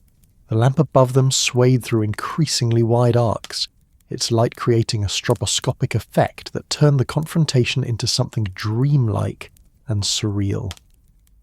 In the distance, other lights could be seen through the rain. The glow from passenger deck windows, the navigation lights that marked the ship's position for any other vessels that might be struggling through the same tempest. Your profession, Poirot said, raising his voice to carry over a particularly violent gust of wind, appears to involve the acquisition of information that belongs to others, the documents you have been transmitting through the ship's wireless equipment. They concern military preparations, do they not? Specifically, the sort of strategic planning that certain nations would pay handsomely to obtain.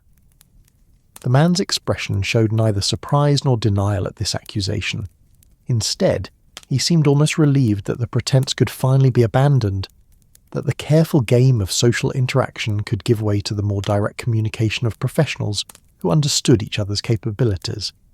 "You are, as always, remarkably well informed," he said. "Yes, the documents concern military planning, but perhaps not in the way you might assume.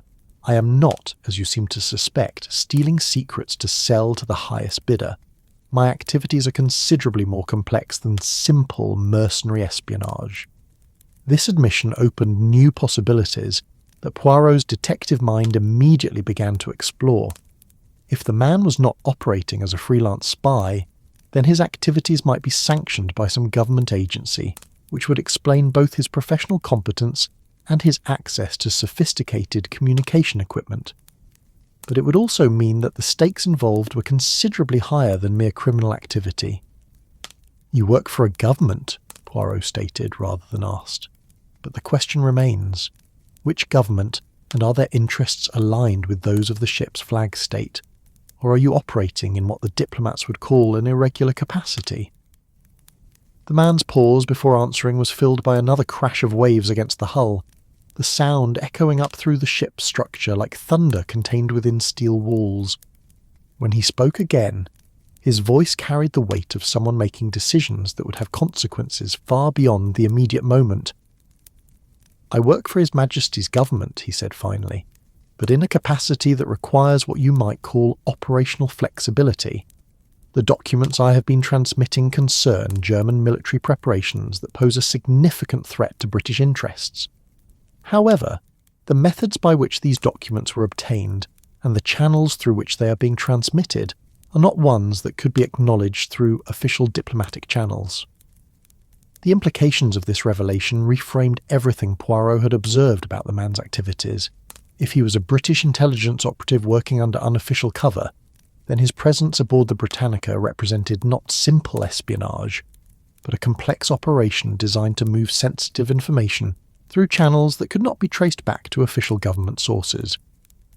The use of commercial shipping for such purposes was not unknown, but it required enormous sophistication and careful coordination. "The war plans you mentioned," Poirot pressed, "they concern the German military build-up that has been the subject of so much diplomatic concern. You have managed to obtain detailed information about their strategic intentions." "More than intentions," the man replied grimly. "Specific operational plans, including deployment schedules and strategic objectives that demonstrate the German government's preparations for military action on a scale that will make the previous war seem like a minor border dispute. The information is authentic, verified through multiple sources, and urgent enough to justify the risks we have taken to obtain and transmit it. As if summoned by the gravity of this conversation, another massive wave struck the ship, this one large enough to send spray cascading across the entire deck. Both men were momentarily drenched, but neither moved from their positions. The storm had become not just a backdrop for their confrontation, but a participant in it, adding its own drama to revelations that could affect the fate of nations. But transmission is not completion, Poirot observed. You still carry physical documents, do you not? Papers that provide the detailed evidence necessary to support the intelligence you have been sending through wireless channels. Tell me, Poirot said, addressing both of the operatives, what exactly do these German war plans reveal? What makes them urgent enough to justify the risks you have taken to obtain and transmit them? The couple exchanged glances, a silent communication that spoke of years of partnership in dangerous work. Finally, the man who had called himself Sir Reginald spoke. The plans detail a coordinated military operation designed to begin within 18 months, he said.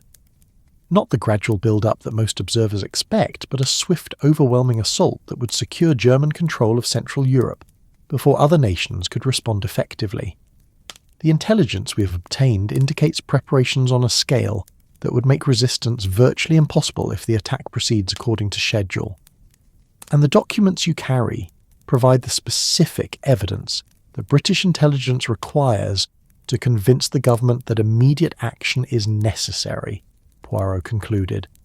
Without such proof, warnings about German intentions would be dismissed as speculation or propaganda. Precisely, Lady Pemberton said. The information we have gathered represents perhaps the last opportunity to prevent a conflict that would dwarf any previous war in its scope and devastation, but only if it reaches the right people in time to be acted upon. The revelation reframed everything about their presence aboard the Britannica. This was not simple espionage, but a desperate race against time, where the successful completion of their mission might mean the difference between peace and a war that could destroy European civilization. The stakes were so high that the risks they had taken seemed not just justified, but necessary. Then perhaps, Poirot said slowly, the question is not whether you should be exposed, but how your mission can be completed successfully despite the complications my investigation has created. As if in response to this possibility, the storm began its slow retreat toward the eastern horizon, leaving behind a sea that was still rough but no longer actively hostile. The lamp above them continued to sway, but with less violence, and the deck beneath their feet felt more stable than it had for hours. The worst of the tempest was passing, but the human drama it had witnessed was only beginning to reach its resolution. The storm that had transformed the SS Britannica into a battlefield of wind and water began its slow retreat as the first pale hints of dawn touched the eastern horizon. The change came gradually, like a fever breaking after a long night of delirium, with the wind's shriek diminishing to a steady moan, and the waves' violent assault settling into the powerful but predictable rhythm that marked the Atlantic's return to something approaching normal temper. The lamp that had provided their only illumination during the night's dramatic confrontation no longer swayed with quite the same desperate urgency, casting steadier shadows across faces that showed the exhaustion and relief of people who had survived not just a physical ordeal, but a crisis of loyalties and principles. Hercule Poirot stood beneath that flickering beacon, his small frame somehow seeming larger in the growing light, as he contemplated the extraordinary situation that had developed around what had begun as a simple shipboard mystery. The couple he had known as Sir Reginald and Lady Pemberton faced him across the storm-washed deck, their true identities finally revealed, their mission exposed, and their carefully constructed cover identities dissolved like morning mist under the scrutiny of dawn. Yet rather than the satisfaction of a mystery solved, the detective found himself grappling with questions that went far beyond the simple matter of unauthorized passengers and mysterious cabin occupants. The documents that had been the focus of so much secrecy and risk lay hidden somewhere in the depths of the ship, containing information that could prevent a war or fail to prevent one. depending on whether they reached their intended destination in time to influence decisions that would affect millions of lives. The weight of such responsibility had transformed what might have been a straightforward matter of maritime law into something far more complex, where the traditional boundaries between right and wrong became blurred by the larger questions of what served the greater good. "The morning brings new possibilities," Poirot said finally, his voice carrying easily in the calmer air as the storm's fury continued to subside. "Perhaps it is time to discuss how the night's revelations might be resolved in a manner that serves everyone's interests, including those of people who will never know what transpired aboard this ship during these past few hours." The man who had called himself Sir Reginald, whose true name, Poirot suspected, would remain unknown even after their business was concluded, nodded with the careful attention of someone who understood that the detective's words might represent the difference between success and catastrophic failure. His wife stood beside him with the confident bearing of someone equally prepared for either outcome, but her presence added dimensions to the situation that went beyond simple professional partnership.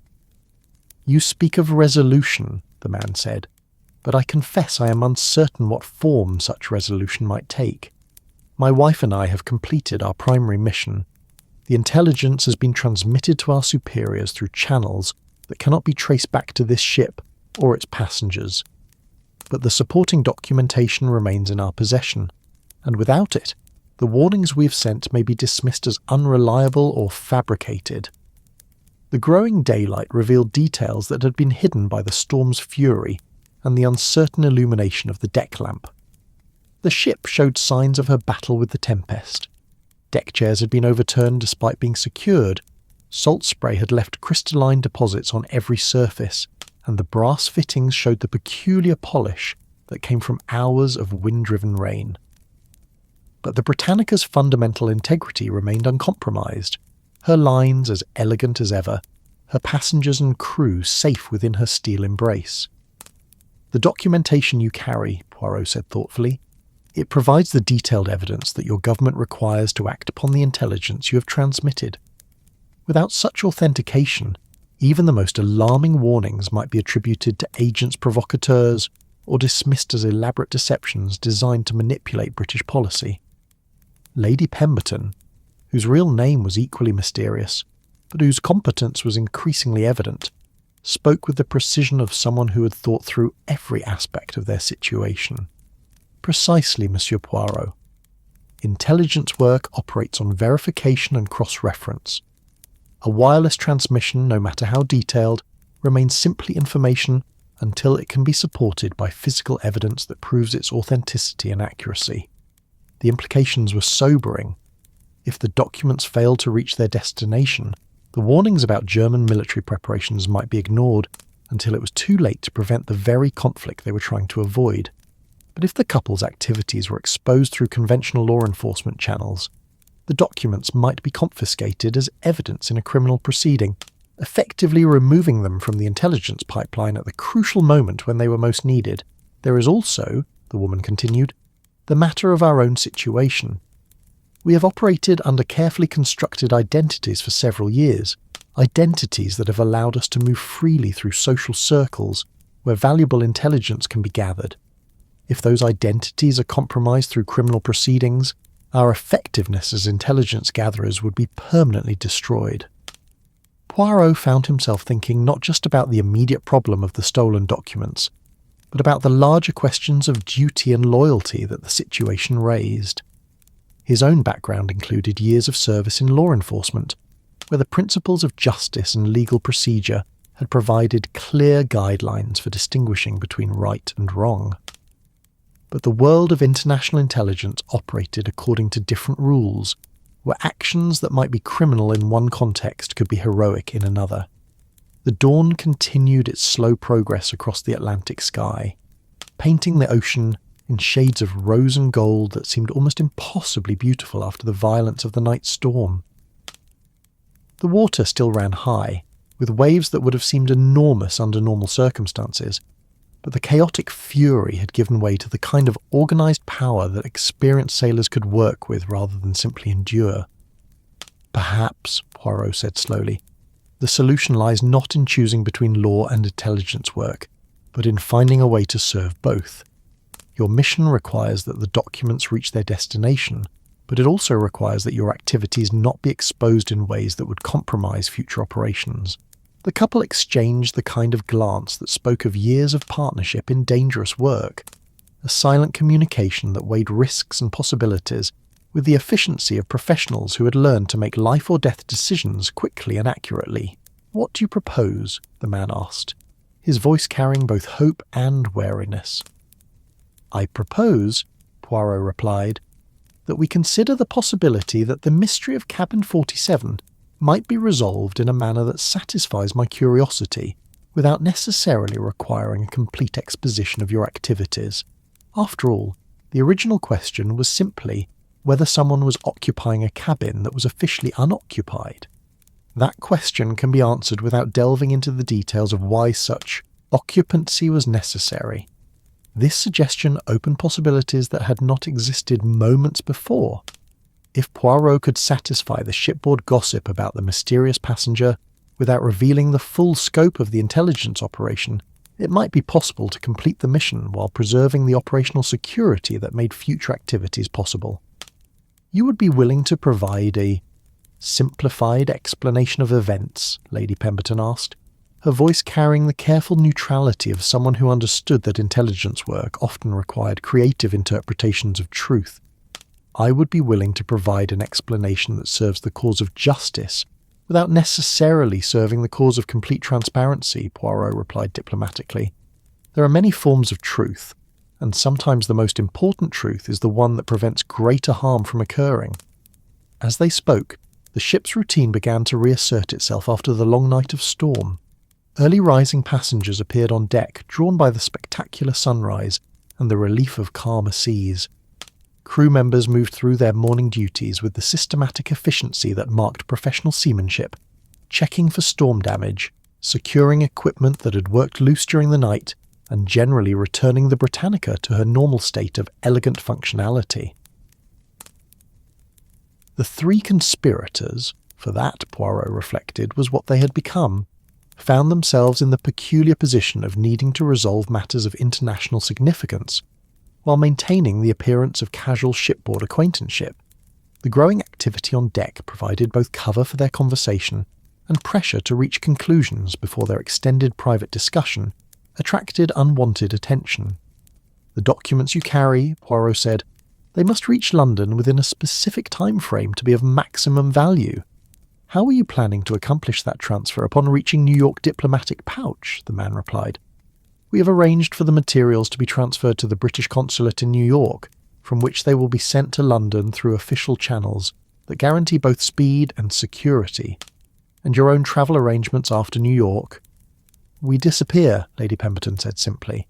"Sir Reginald and Lady Pemberton will suffer an unfortunate accident, or perhaps simply decide to extend their American holiday indefinitely. The identities will be retired, and we will emerge elsewhere as different people with different histories." This revelation added another layer of complexity to the situation.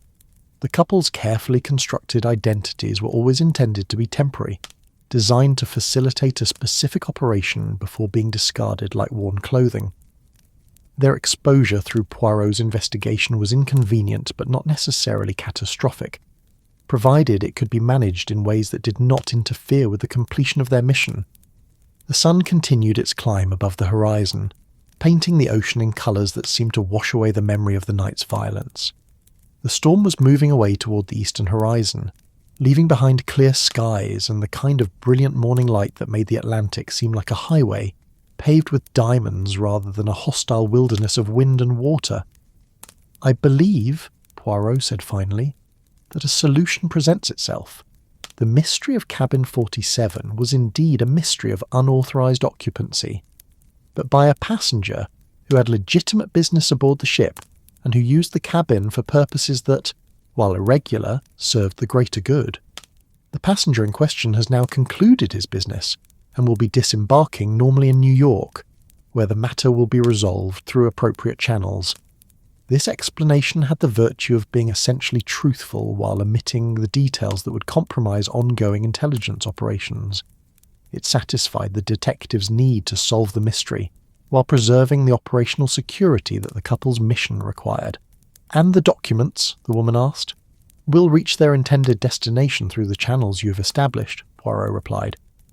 "I see no reason why a matter of maritime procedure should interfere with communications between allied governments, particularly when those communications concern the mutual security interests of democratic nations."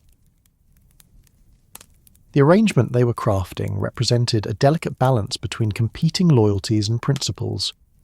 Poirot's commitment to truth and justice was being served by ensuring that information vital to preventing a larger conflict reached those who could act upon it. The couple's commitment to their mission was being preserved by allowing them to complete their operation without exposure. And the larger cause of peace was being served by facilitating intelligence sharing that might prevent the very war that everyone feared was approaching. As the morning progressed and normal shipboard activities resumed, the three of them found themselves in the peculiar position of having to return to their roles as ordinary passengers while carrying the knowledge of what had transpired during the storm. The transformation was remarkable to observe. Within minutes, the professional operatives had resumed their personas as aristocratic travellers, their bearing and manner shifting so completely that anyone encountering them would see only a distinguished couple enjoying a pleasant ocean crossing in the company of a famous detective. The breakfast service in the first-class dining salon that morning carried an atmosphere of celebration and relief, as passengers who had endured the night storm gathered to share their experiences and congratulate themselves on their survival. The ship's officers moved through the salon with the quiet satisfaction of professionals who had successfully brought their vessel and its human cargo through challenging conditions, while the stewards served with the extra attention that marked special occasions.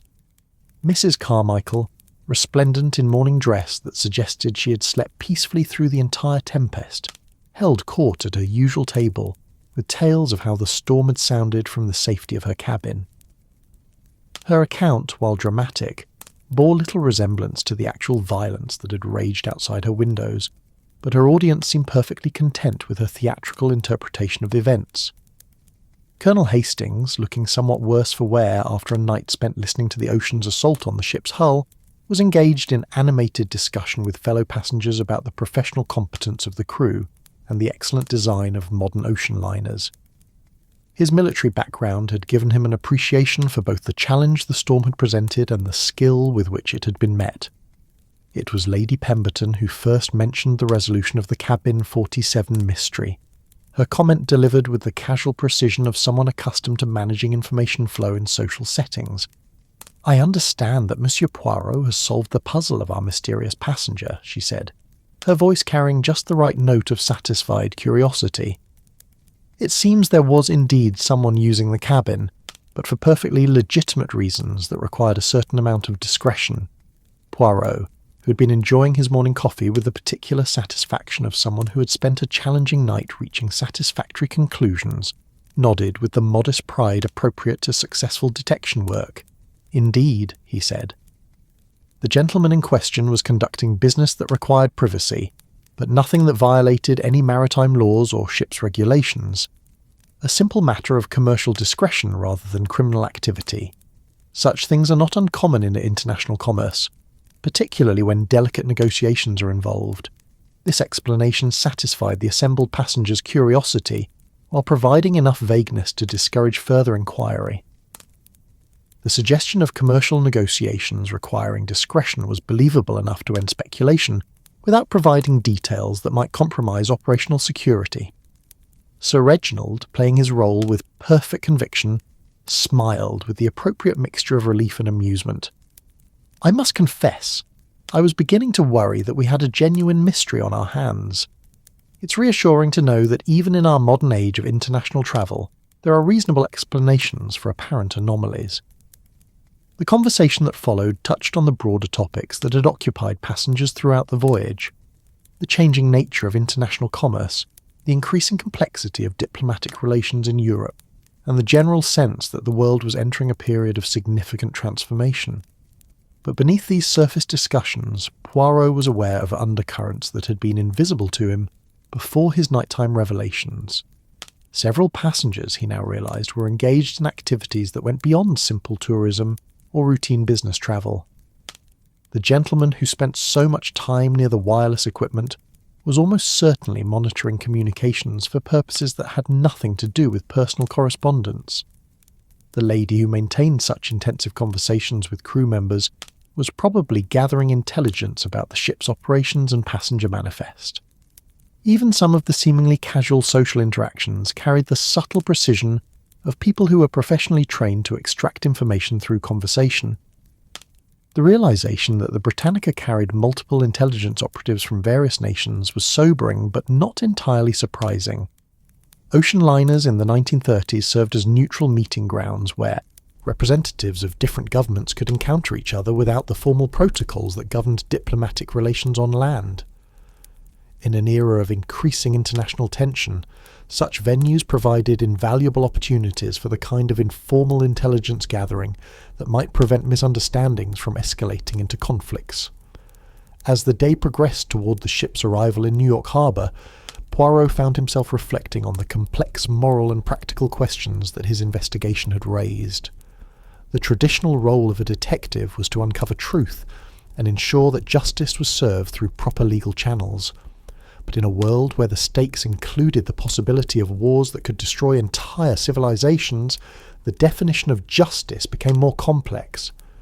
The documents that would soon be transferred to the British consulate in New York contained information that might prevent millions of deaths by providing early warning of military preparations that could otherwise proceed undetected until it was too late to respond effectively. In such circumstances, the irregular methods by which those documents had been obtained seemed less important than the lives that might be saved by acting on the intelligence they contained. The afternoon brought the first distant sighting of the American coast, a thin line on the horizon that represented not just the end of their transatlantic voyage, but the completion of an intelligence operation that had required months of planning and considerable personal risk. For the couple who had called themselves Sir Reginald and Lady Pemberton, the approaching landfall marked both success and the end of identities that had served their purposes, but would now be discarded like costumes after a theatrical performance. As evening approached, and the lights of New York Harbor began to twinkle in the distance, Poirot stood once again on the promenade deck where his investigation had begun. The ocean was calm now, reflecting the lights of the approaching city like a dark mirror, while the ship moved steadily toward her berth with the confident grace of a job well done. The couple joined him at the rail, no longer needing to maintain the careful distance that had marked their interactions when their secrets were still intact. In the growing darkness, they could speak with the honesty of people who had found unexpected common ground in serving larger purposes than their individual concerns. "Will you ever know," Poirot asked quietly, "whether the intelligence you have gathered will actually prevent the war you fear is coming?" "Probably not," the man replied. "Intelligence work rarely provides the satisfaction of seeing direct results. We plant seeds of information and hope that someone in authority will have the wisdom to act upon them before it is too late. And if the war comes despite your efforts, then we will continue to serve in whatever capacity our skills allow," Lady Pemberton said. "The alternative is to do nothing while civilization destroys itself, and that is not acceptable to people who have the ability to make a difference." As the SS Britannica approached her berth in New York Harbor, the passengers prepared for the complex process of disembarkation that would scatter them across a continent, each carrying their own memories of the voyage and its various adventures.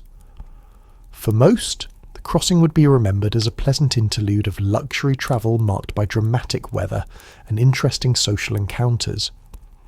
But for a small number of people aboard the ship, the voyage had been something far more significant, a successful intelligence operation that had moved vital information across the Atlantic under cover of routine passenger travel, potentially affecting the course of history in ways that would never be publicly acknowledged.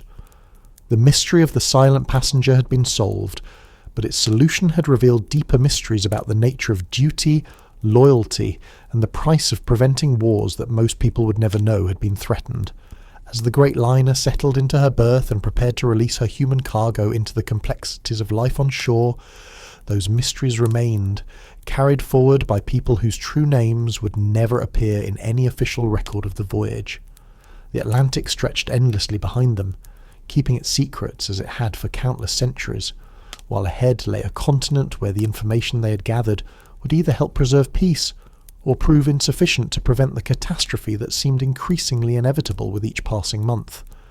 In the end, perhaps that was enough. To have tried, to have taken risks in service of something larger than personal comfort, and to have found, in the most unlikely circumstances, that truth and justice could take forms that no law book had ever anticipated. The silent passenger's story was complete, but the larger story of which it was a part continued to unfold, carried forward by ordinary people doing extraordinary things in service of hopes that the world might yet find ways to resolve its differences without resort to the ultimate arbitration of war. And so, our tale of the silent passenger draws to its quiet close, like the gentle lapping of waves against a ship's hull as she rests safely in harbour after a long voyage across troubled waters. The SS Britannica has delivered her passengers to their destination, her secrets preserved, her mysteries solved in ways that serve both truth and the greater good that sometimes transcends simple answers. Hercule Poirot returned to his cabin that final night aboard the great liner, his detective's mind satisfied not just by the solving of a puzzle, but by the discovery that sometimes the most important mysteries are not the ones we set out to solve, but the ones that reveal themselves when we look beyond the surface of things. The cigar smoke had led him to documents that might help prevent a war. The locked door had opened onto questions of loyalty and duty that had no easy answers, and the silent passenger had taught him that the most effective disguises are often worn by those who serve causes larger than themselves. In the morning, the passengers would disembark, scattering like seeds carried by an ocean wind to take root in new soil. Most would carry with them only memories of pleasant voyage, dramatic weather, and the small social mysteries that make any journey memorable. But a few would carry information that might change the course of history, secrets that would never appear in any ship's log or passenger manifest, knowledge that belonged to the shadows where brave people do necessary work that the rest of the world need never know about. The Atlantic stretched endlessly beyond New York Harbour, keeping its ancient counsel, holding its eternal secrets. Somewhere in its vast reaches, other ships carried other passengers with other mysteries, other stories that would unfold in their own time and place. The ocean that had witnessed the rise and fall of empires, the crossing of explorers and immigrants, merchants and diplomats, continued its patient work of connecting distant shores while maintaining the deep silence that makes all human endeavours seem both precious and temporary. Tonight, as you settle into sleep, perhaps you might imagine yourself standing on the deck of such a ship, feeling the gentle motion of deep water beneath your feet, breathing air that carries the salt-sweet promise of distant lands. Perhaps you might consider the countless souls who have crossed these waters before you, carrying their own hopes and fears, their own secrets and dreams, their own quiet contributions to the great ongoing story of humanity's journey across the uncertain seas of existence. The ship's bells ring softly in the distance, marking time as they have for centuries, counting not just hours, but the heartbeats of history itself. The waves whisper their eternal lullaby, the same song they sang to Vikings and merchant sailors, to immigrants seeking new lives and diplomats seeking new solutions to old problems. It is a song of continuity and change, of depths that hold mysteries and surfaces that reflect light. Rest now, as passengers have rested in ships' cabins since humans first dared to venture beyond sight of land. Let the gentle motion of memory rock you towards sleep, carrying you safely through the night toward whatever dawn awaits, and know that somewhere, in waters both literal and metaphorical, brave souls continue their own voyages, solving their own mysteries, serving causes they believe are worth the risk. The silent passenger has completed his journey, but his story joins the countless others that flow like currents through the great ocean of human experience. Some stories are told, others remain forever private, but all contribute to the vast narrative that connects us across time and distance, reminding us that we are all passengers on the same small ship, crossing the same mysterious waters, bound for destinations we can only hope will prove worthy of the voyage. Until we meet again on other seas in other stories, may your own journey be marked by fair winds, following seas, and the quiet satisfaction that comes from mysteries solved and duties fulfilled. Sleep well, fellow traveller. The watch continues, and morning will bring new adventures for those ready to embrace them. Thank you for joining me aboard the SS Britannica for this tale of the silent passenger.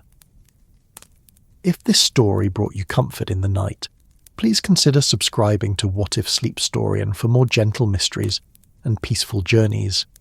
Until next time, this is your narrator, wishing you calm seas and peaceful dreams.